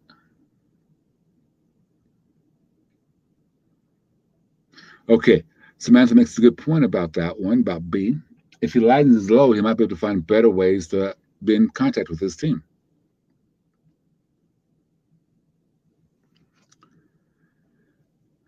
So again, my thought though is B, until he does lighten his load, until he finds a better way to be in contact, for him not to delegate it. C, a lot of you, we're 50-50 on that one. Meeting with one of the staff members regarding disciplinary action. No, we're not 50-50. I think just about everybody has said, no, you can't delegate that. You got to do that yourself. Yeah, I didn't see anybody disagree with that one. D, a routine supply room inventory. The job takes about 4 hours a month. Jack has delegated this job before, but he ends up doing it himself because the employees complain about it. And sometimes they don't even do a good job.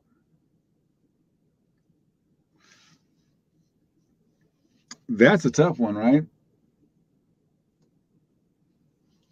I have to ask you, is doing the inventory part of his job? I mean, is that something that is critical to him? In a way, maybe if it's so critical to his job development, job performance and concern, it's something that he should be doing. But there's a weakness there. When people are complaining about the job of inventory, do they know how important it is to the organization? Did he explain that to them?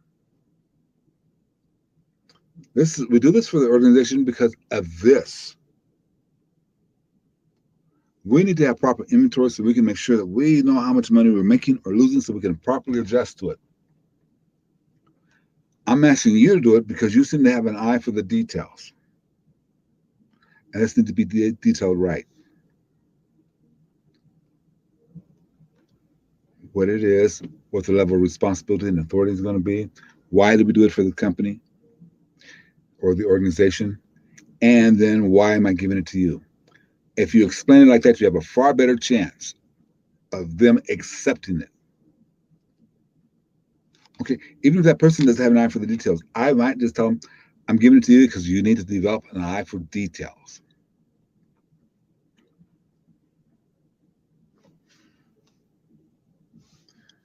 Preparing one-page report and email it to corporate each afternoon at 4 p.m. Okay, Jack has always refused to let anyone else do this job because if it's not done correctly, he will be reprimanded by his boss. However, Stan could do this job very accurately. Guess what? This job's getting delegated. With that said, though, before it goes in place, Stan does not have the authority to email this report to the director. He has the authority to email it to me because I'm going to review it before it goes there. Since I can get reprimanded for it if it's wrong, fine. But Stan, you're going to learn how to do it, and you're going to email it to me so I can review it before it goes on. With that said, here's a caveat. I'm going to make sure that Stan gets the credit for this. Glenn didn't put it together. Put together by Stan. Make sure when I talk to that director who's reading it, one of my team does that, and I just make sure it's right before it comes to you. His name is Stan. Maybe you can come and meet him. Stan's going to get the credit for that, not Glenn.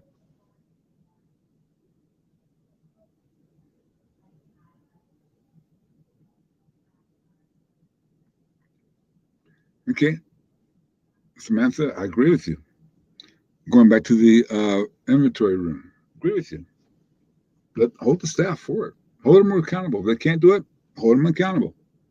If they can't count and keep accurate, hold them accountable. Okay, delivering a verbal update daily to top management. Okay, I'm sorry. F, he can delegate that to Stan or whoever. He can delegate that. Okay. Are you going to be honest with you? I mean, if you have leaders who are evolved in their leadership style, they're going to respect you more when you let someone else on your team develop. They know you coached them. They know you worked with them. You don't have to blow your horn. Yeah, Wilson disagrees with me. Okay, and you have to kind of wonder why. So Wilson, tell me a little bit more. Why would you disagree with? Because there's no right or wrong. I'm making my points. I want you to make your points. That's why sometimes I wish we didn't do these online. We could just sit down and talk about them like this. What I do when I go into an office to work, um, I rearrange the desk. I do the best I can to get them in a U shape, and then I call it campfire. And I've been looking for little small, not real campfires, but the paper fire looking things. Been looking for a way to put that down and say, okay, this is our campfire. This would be campfire time. We are talking about F. Yes, we are. Okay. I would let them do it. I would delegate that one. You're saying not. So tell me a little bit more. But in a campfire time, I would say, don't talk to me, talk to each other. Why do you do this? And I would guide you to say, okay, let's stay on topic here. Or F, why do you disagree with me? Or why do you disagree with Samantha over there? Yeah, it is important, Wilson, to play politics with the top people, to talk to the top people. Um, I agree with that part of it. However, I can play politics by showing the top people I can develop my team. I'm developing people on my team. Here's Stan, or whatever his name is, who can deliver this process to you. Stan gets the necessary exposure, the necessary credit, but this top person knows that I coached him because he's on my team. I get more political points that way, I believe. Yeah, I think yeah, I can see where you would say is you're saying no to protect the department to make sure we keep up a good reputation. But I've coached this person; they can do it. Okay, so Samantha Wilson, you guys disagree with me on you? I'm just kidding. I'm only kidding. Don't get mad at me. This is the whole purpose is for us to have this open campfires as much as we can online. That's the powerful purpose there. Okay, so G, planning and conducting monthly meetings with the staff.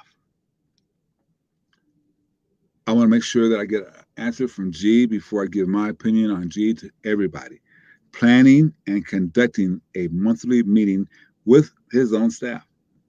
I forgot what this guy's name is. It doesn't matter. Jack. Yes. Okay. Wilson says, yeah, hey, delegate that.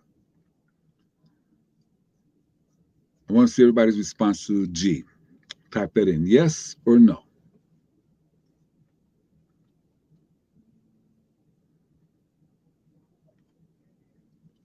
Okay. Jim says, yeah. Well, I actually said yes. Okay. Lots of no's. I think come from not believing in your team.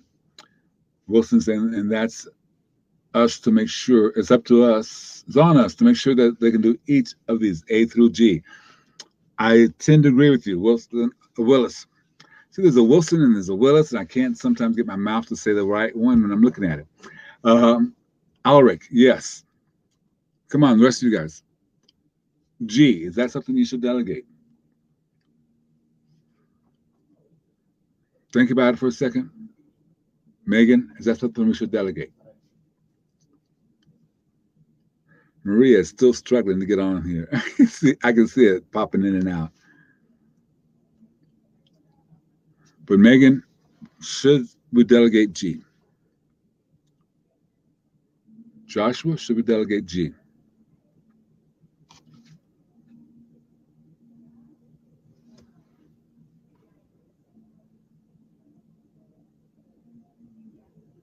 Okay. So a lot of meetings are, yeah, you know what, though, Samantha, I agree with you, except for I'm going to give you a caveat on why I don't agree with you.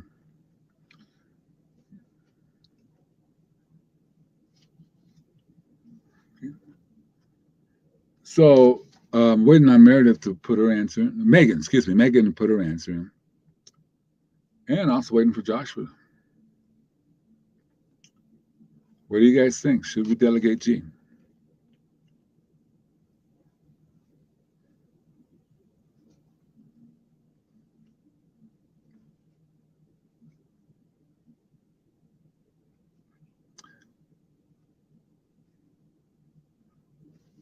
Oh, was it already there? I keep on calling you guys out and it's already there. Let me see. Oh, you did it earlier. You're right. Sorry. Yes. Yeah, that's right. You got it. I'm sorry. So here's the deal, ladies and gentlemen. I think when it comes to your team meetings, when you're having team meetings, I think you should never run another team meeting again. You should never run a team meeting again. You should delegate that to someone else on the team to run that team meeting. They're going to run that team meeting. Their authority and responsibility is to make sure the meeting ends on time, and they have the authority to make sure it happens that way. And I'm going to emphasize you have the authority. So if I'm talking to Joshua, Samantha, I said, you have the authority to come and interrupt me if we have this scheduled for 7 minutes and I'll go to 8 minutes. You have the authority to interrupt me and remind me of the time. Hey, Glenn, you said you were going to take 7 minutes on this section, but we're at 8. I'm going to say, okay, you're right. If I don't get my point across in the time period that is allotted, that's my fault, not the rest of the teams. And you are running the meetings, so you have the full-on authority to say, hey, Glenn. Actually, though, if you're on my team, you can say, hey, Master Jedi Glenn, we're at 8 minutes. We'll still wrap up at 7. So as long as you use my official title, Master Jedi Glenn, I'm fine with it. Told you I was crazy. So anyway, so Master Jedi Glenn, it's been 8 minutes. We need to move on. You have that authority. So therefore, I'm stopping and moving on to the next subject. Never run another meeting again. Now, the part that says planning, that part I disagree with. This is your meeting. You need to plan what needs to be covered in this meeting. You need to have an agenda put together to show this meeting. I think you need to have the agenda. You need to create that. Even though you're creating it with the input of others, the planning of it falls on you. The agenda part of it, what's going to be discussed. Maybe planning to say what room goes we're going to use, maybe that goes to somebody else. But the agenda itself, planning what's going to be discussed in the meeting, that falls upon you. You're the one setting the time period. If you set a meeting to last 15 minutes, you're done at 15 minutes. If it's not, it's your fault. Next one, fix it. Okay. You stop. Okay. These agendas are critical. Every meeting you set up from now on should have an agenda. And in part, that agenda should say what the meeting is all about, what you're expected to bring to the meeting, what you should not bring to the meeting, and then what we're going to cover and your responsibilities during that meeting. So the schedule of the meeting. I meant to say, what is a scheduled meeting? Key 2 things, though, in that agenda. Make sure you say what they should bring to that meeting. So if we were meeting live, I'd tell you, well, we have a workbook, but you need to bring blank paper and crayons or coloring pencils. Because when we do these meetings, when I do these meetings at your site, you're going to do a mind map. Okay? You learn better when it's a mind map. You can do a mind map. All this will be on a mind map. If we had time, I'd show you what a mind map is right now, but we don't.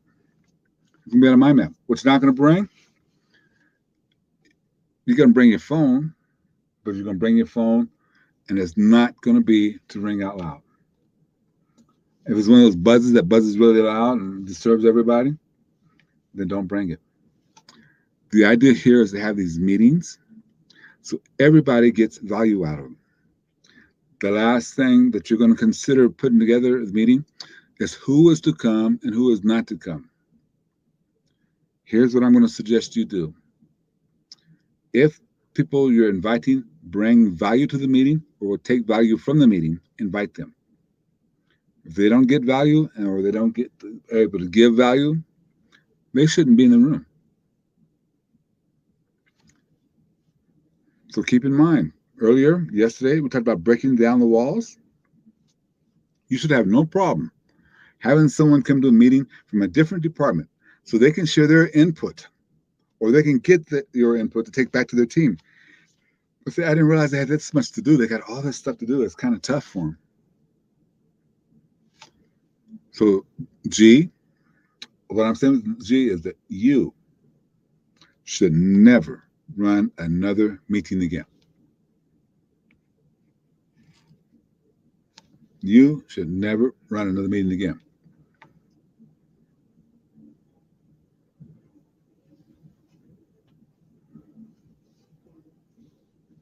So there are some, I was reading Samantha's statements there. There are some qualifications there. Monday morning meeting, it's going to be a little bit because you're going to bring the agenda and the position that you're in, Samantha. You want the agenda to cover what's going to be there for the week. I'm still going to suggest you set an agenda and you make sure everybody else on the team knows by Friday what's going to be on the agenda Monday. So they also have time to say, well, you know what, we forgot to discuss this. Do we have time to add this into the agenda? You want their input on the agenda. You want the rest of the staff to have input on the agenda. So in case you forgot something, but if you give them input on the agenda, they get a little bit of ownership from it. So the agenda falls to you.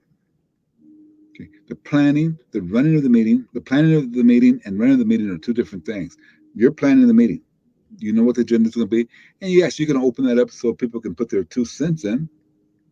But the running of the meeting, you should probably assign it to somebody else.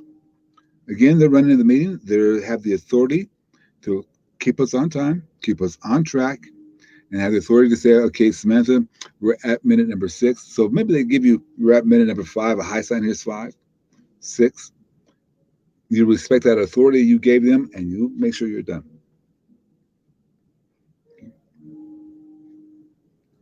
That's all I'm suggesting to you. Top of the hour, 10-minute break. Be back at 10 minutes after the hour, please. Top of the hour, 10-minute break. Be back at 10 minutes after the hour. A little bit longer. Next break will be lunch, but take a 10-minute break.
All righty.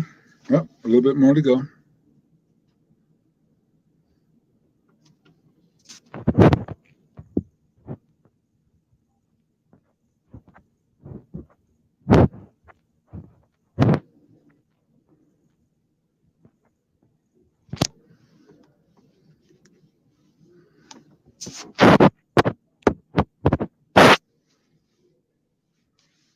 Okay, hope everybody's back. Let's rock and roll. That's the word I'm looking for.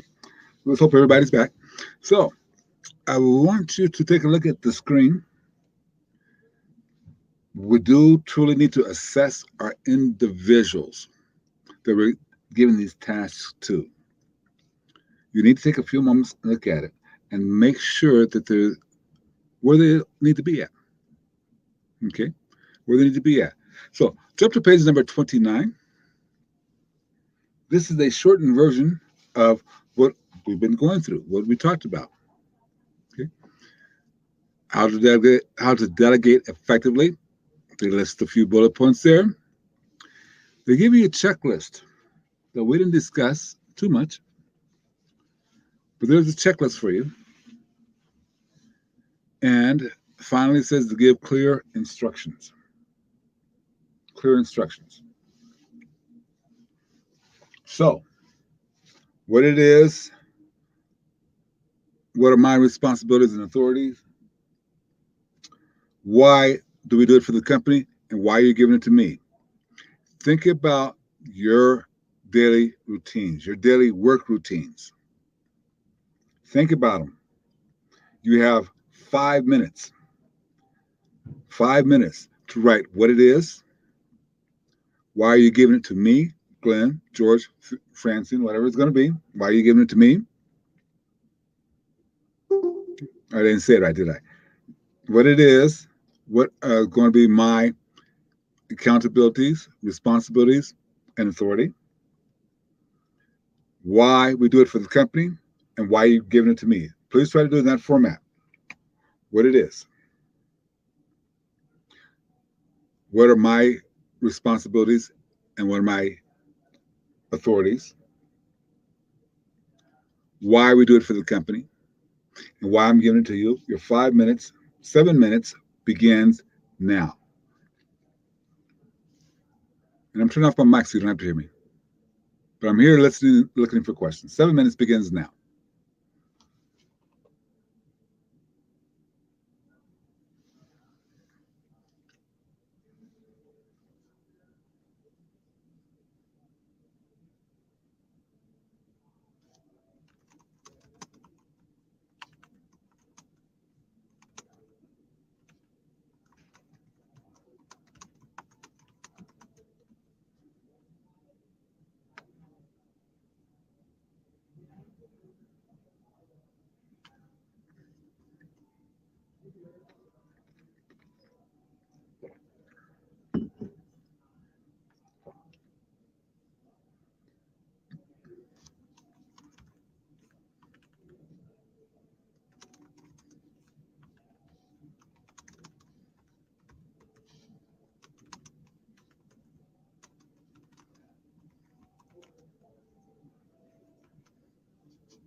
Okay, I'm going to come back to you for just 1 second.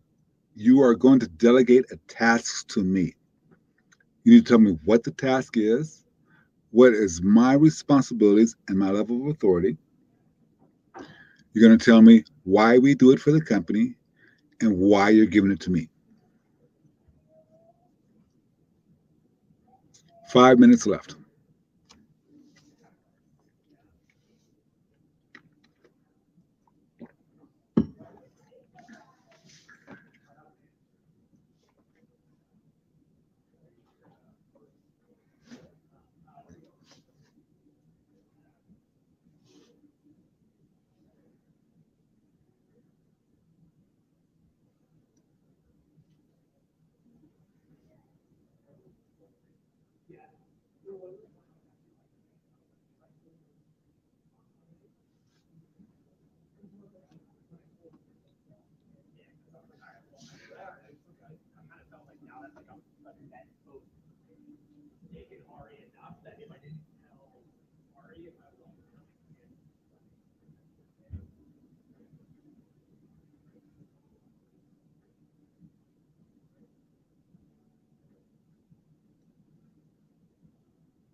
All right, ladies and gentlemen, I think you'll find that this takes practice.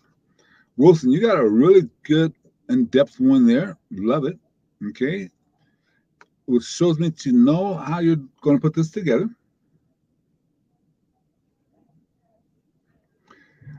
Joshua, nice. Okay. You kind of tied it all together in the first sentence, but very nice. Okay. Very nice. So you got that process. Ladies and gentlemen, you got that process. Before you delegate this anything to anybody,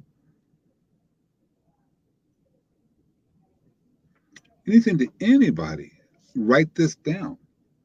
Be ready to go with it. I'm going to, again, though, caution all of you about one thing. We talk too much. Okay? We talk too much. Put that in the back of your mind.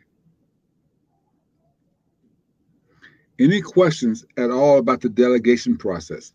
You have to consider, and I sent a private note, but you have to consider the culture you're in, how things are set up.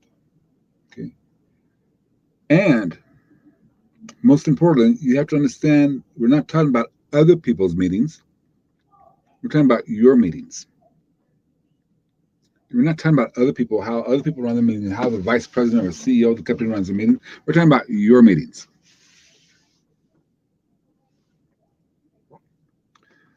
Tracking with me there, guys? We're talking about your meetings.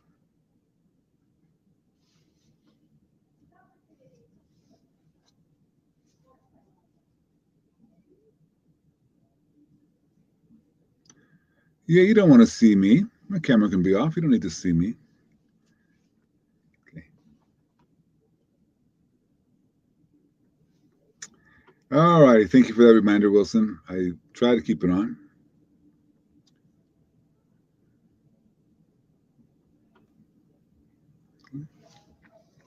Make sure you assess your staff. So here is the $1,000,000 question. What are you going to delegate, and who are you going to delegate it to starting Monday morning coming up? What are you going to delegate, and who's going to get that delegation? Please commit now by writing it in the question box. I'm going to delegate this task to this person. We don't need to explain why and all that kind of stuff, but I want you to commit to this delegation. Ladies and gentlemen, delegation is hard, but it's pure power. And once you start delegating staff to do these things for you, and they do them, you're going to find your life to be a lot easier. But you got to pay the price up front.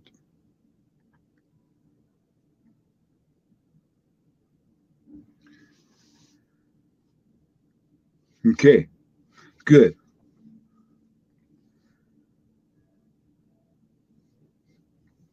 Okay, so Megan, that's a good question. So Megan asked, well, how do you follow up? Well, there's a couple of different ways. So when I was doing it, I followed up because I had weekly meetings with everybody on my team. We'd meet Monday morning. I meet with 2 or 3 people Monday morning, 2 or 3 people, 3 people on Tuesday, 4 people on Wednesday. That was my team. Is that right? 3, 7. So I think it was different, 2 more somehow. But everybody got met with at the start of the week, Monday, Tuesday, Wednesday. I follow up them by asking, so how's that project going? What shape are you in with it? Where's it going?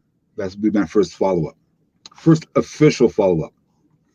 Or I say, if I send it to you on Microsoft Outlook as a task and it's assigned to you, I would require you to put in where you are each day. What percentage completed are you each day? So I follow up by just making sure that you are putting in, okay, I'm 10, 15, 20%. But I would find out in the next meeting, I would ask you. So I follow up that way. So using Microsoft Outlook's task list, assigning something to somebody. As they do it, they check it off. So in the task list, in the task that I've assigned, they have all the details right there, and just like you would in a Word document. And they'd have to just go through, check it off, and say, okay, I'm 20% done, 50% done, okay, whatever it is. On occasion, if that person, I had the feeling that that person required more supervision because they were younger, or I noticed they were spending a lot of time chit chatting, I would bring them into the office ahead of their weekly meeting and say, I've got some information about this process. Where are you in the process? Maybe we need to change it. Show me where you are. I would go sit at their desk. Show me where you are. Bring them to the office. Tell me where you are. They know, especially if they're younger or wasn't used to being things being delegated or didn't like it. They know I'm checking on it every week, and sometimes a day after the meeting, 2 days after the meeting, 3 days. It just depends on how much I need to babysit them. If you can forgive the expression, we'll have them update me via email. So I'm there to verify that the email is correct. That's where they should be at. Like, I'll give you a good live example. We hired a new social media manager, and last week, lots of improvements in our social media, YouTube channels, and all that. This week, so far, and her week starts on Thursday. So far, Thursday, Friday, don't really count Saturday, Sunday, and yesterday, nothing has changed. So I paid attention to the numbers, the analytics, and was able to go back and say, we noticed nothing has changed over the last 3 days. Can you let us know why?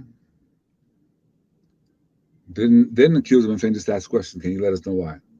Got the email back. I haven't looked at it yet because I'm talking to you. But I got that email back and I looked to see why no progress has been made. Now this person is new and they know that the COO of the company is paying attention, not just a person she reports to, but the COO is paying attention. By the way, didn't step on toes here. The letter went to the social media marketing manager. Okay. Went to them. And so then they wrote to the other person and CC'd me on the letter. So when they wrote back, I got it. That's critical. That's what I do. That's what I do to follow up. I just pay attention. Okay, yeah, dynamic checklist is great. Okay.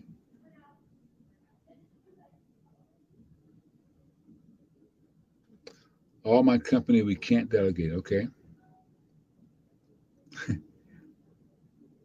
Everybody else should give me an answer. What are you going to delegate and to who you're delegating it? So just give me the title of what you're delegating and who you're going to delegate it to by Monday morning. And you got all this week, Wednesday, Thursday, Friday. But by Monday morning, someone's going to start the process of learning it. Show them. Show them how you're thinking.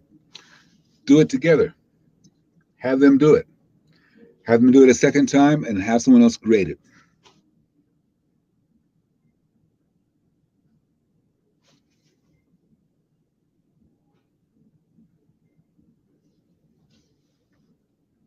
Okay, so Joshua, I understand. Maybe let me see if I can push you out of the block a little bit, push you out of your comfort zone a little bit.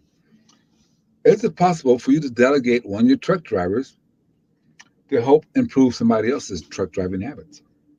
Is that possible? Nope. Okay. You know your company, I don't.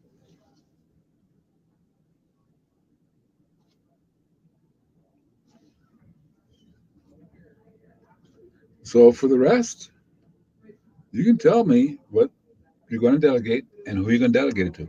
Who are you going to commit to? Are you going to commit to this or not?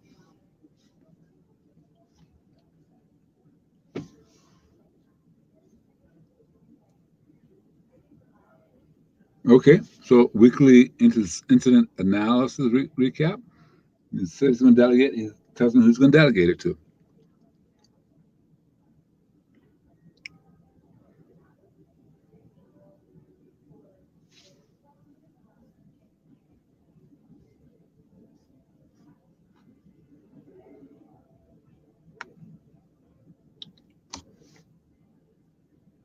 Okay. some thinking going on there on what I'm going to delegate come Monday morning.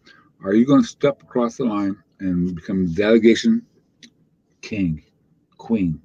You're going to become a passionate delegator. I think you might draw a line, put all that aside, new piece of paper, go to page number 20, page number 30 in your workbook. Page number 30 in your workbook.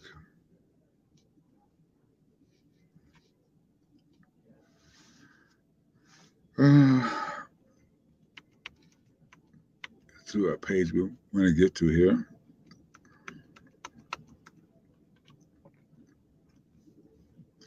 I never could figure out what that means, but okay. Oh,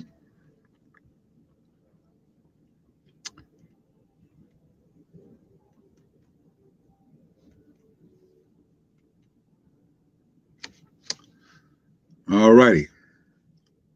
Page 30. First question to ask there, why does change occur? Kind of a redundant, self-fulfilling question, isn't it? It changes occurs because that's nature. Everything must change. Despite that song by Quincy Jones where he says everything must change except for winter turns to spring, summer turns to fall, and some other quirky things he says, but everything must change. That's why there is change. Recognize, though, the triggers of change. Your competitor does something different, you're going to change. Let's use the story of artificial intelligence and open AI. Okay, they've had this system for a while, but when they got it where it was usable for commoners like you and me to use it, and Chat GPT. By the way, just a question out of the subject. Well, you know what? Never mind. I'll make it a poll question. We'll do that later. Okay. When they made a Chat GPT, they became a competitor to Google. You know, Microsoft put $10 billion into the process to help them. So now Microsoft had it built into their Bing software. That change put Google in deficit bad feeling. That happens to you maybe on a much smaller scale. Your competitors cause the field to change. Technology causes things to change. Market trends. Stores like Sears and Roebuck, that used to be the place to go. Montgomery Wards. Depending on how old you are, you probably don't remember Montgomery Wards. You probably don't remember Sears. I doubt if you're old enough to remember Kmart, or if you're that young and you don't remember Kmart. But marketing trends cause all to change. The hell's a change? Government causes things to change. Now, I had one person who decided that government meant the United States, and he was mad at me. But I'm here to tell you, it's not just the United States. If somebody does something and they used to make up a country to see if people would answer about the country, and I can't think of what it is, but happening that in some other country, that government changes might affect you. Mergers and buyouts. Even though it's not your company being merged or being bought out, it affects change. Okay? There's other things that causes change, right? You got to start to get ahead of it. Recognize the triggers. But you really need to pay attention to the person who's 2 positions above you. What are they concerned about? There's change. Like we said yesterday, getting that early start. There's change right there. What is that person concerned about? What's happening in your workplace? On that page, they give you check boxes. I'd like to know in the chat, and I'd like for you to check it off. What's happening in your workplace?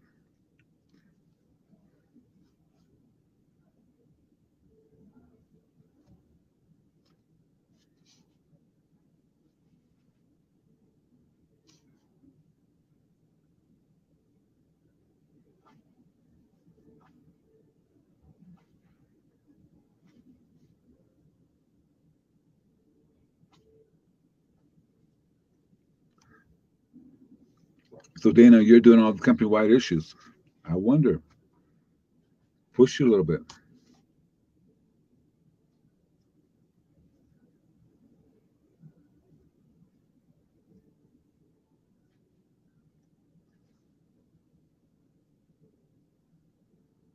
Yeah, yeah, I wonder that too. Samantha, I wonder that too.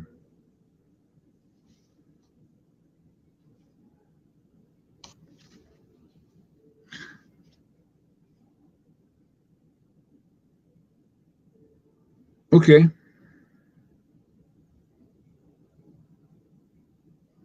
you guys, that's what I want you to do. Go here and go through here and start identifying what applies to your company when it comes to changes. If you can start thinking about that, got to sneeze here. Don't know when it's going to be ready.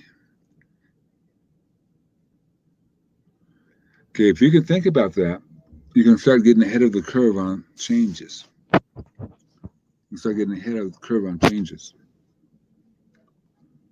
Okay, and I need for you to do that. Change is going to happen. Maybe positive, maybe negative. I want to remind you though, when you took over your team, you were change. Okay? You were the change.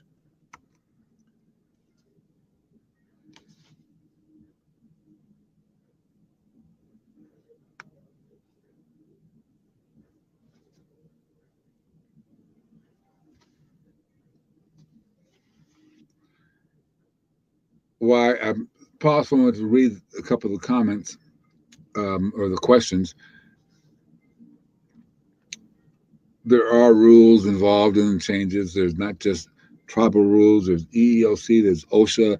There's federal government rules, city government, counties, state.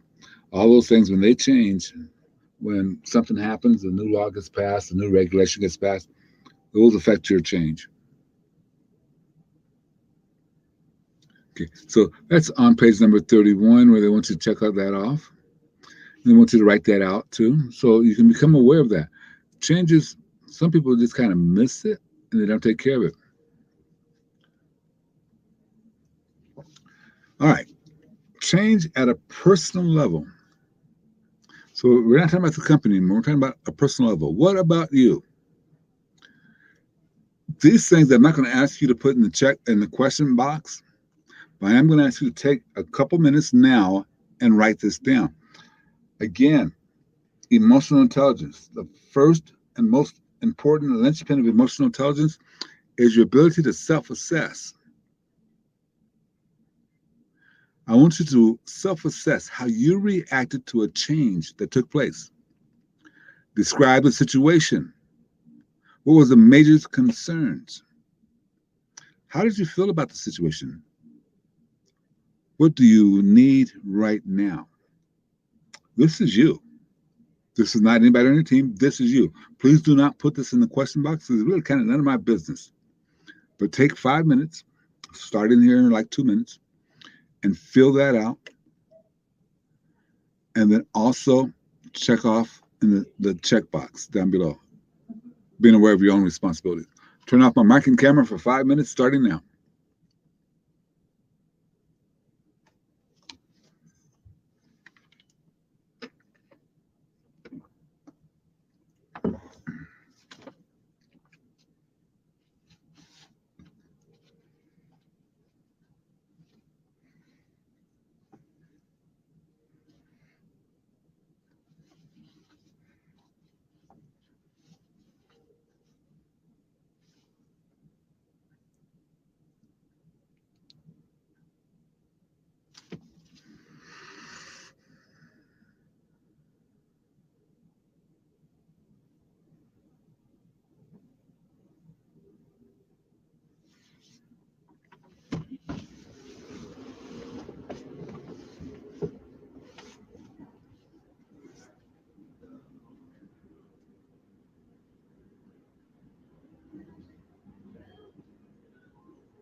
Okay, your time's up.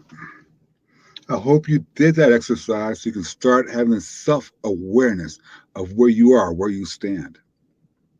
With that said, though, we still have a team of people we have to manage and starting to understand the level of resistance and how to minimize that resistance. When you kind of self assess yourself through a change, maybe you liked it or didn't like it, that'll help you with this next page. So go to page number 33. And let's talk about this ideal to minimize resistance to change. And they have the first thing they want to talk to you about is this ideal of what change really is, the nature of change. Okay. Why people resist it. Okay. So I'm going to put up on the screen just for you to take a look at why people resist change. And I think I think you'll find yourself falling in some of those changes yourself.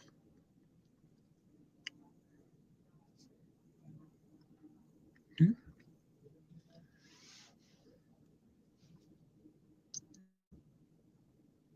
They put through that little cycle there is in your workbook there of the nature of change and how it comes together.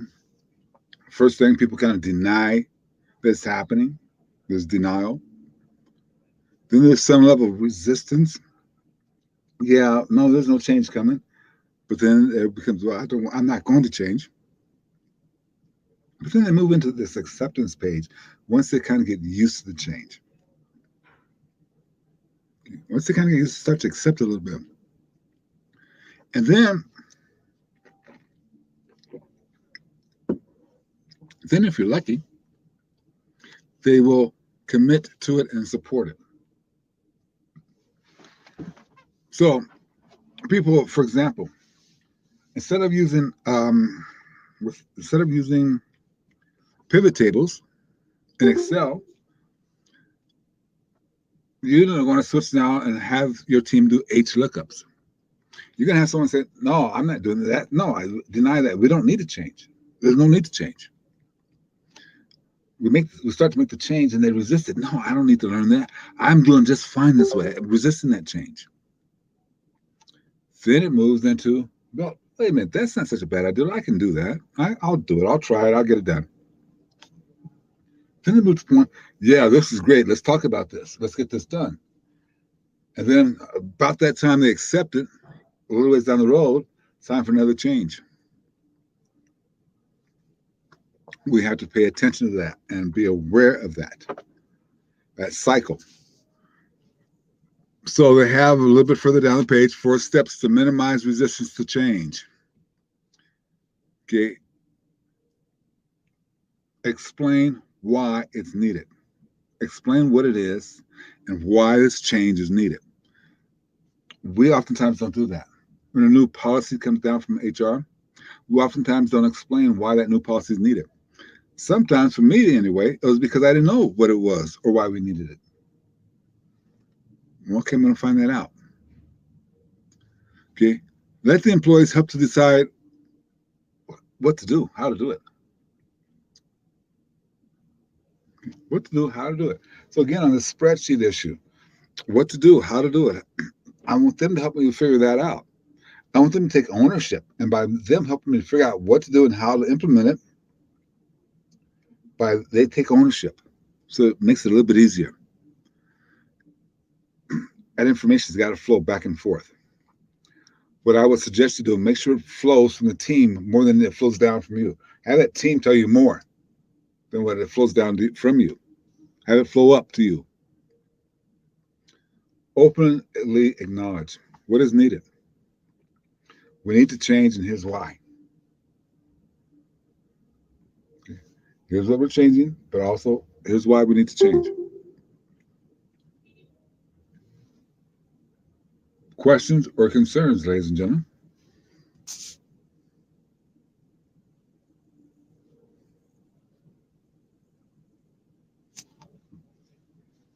Questions or concerns?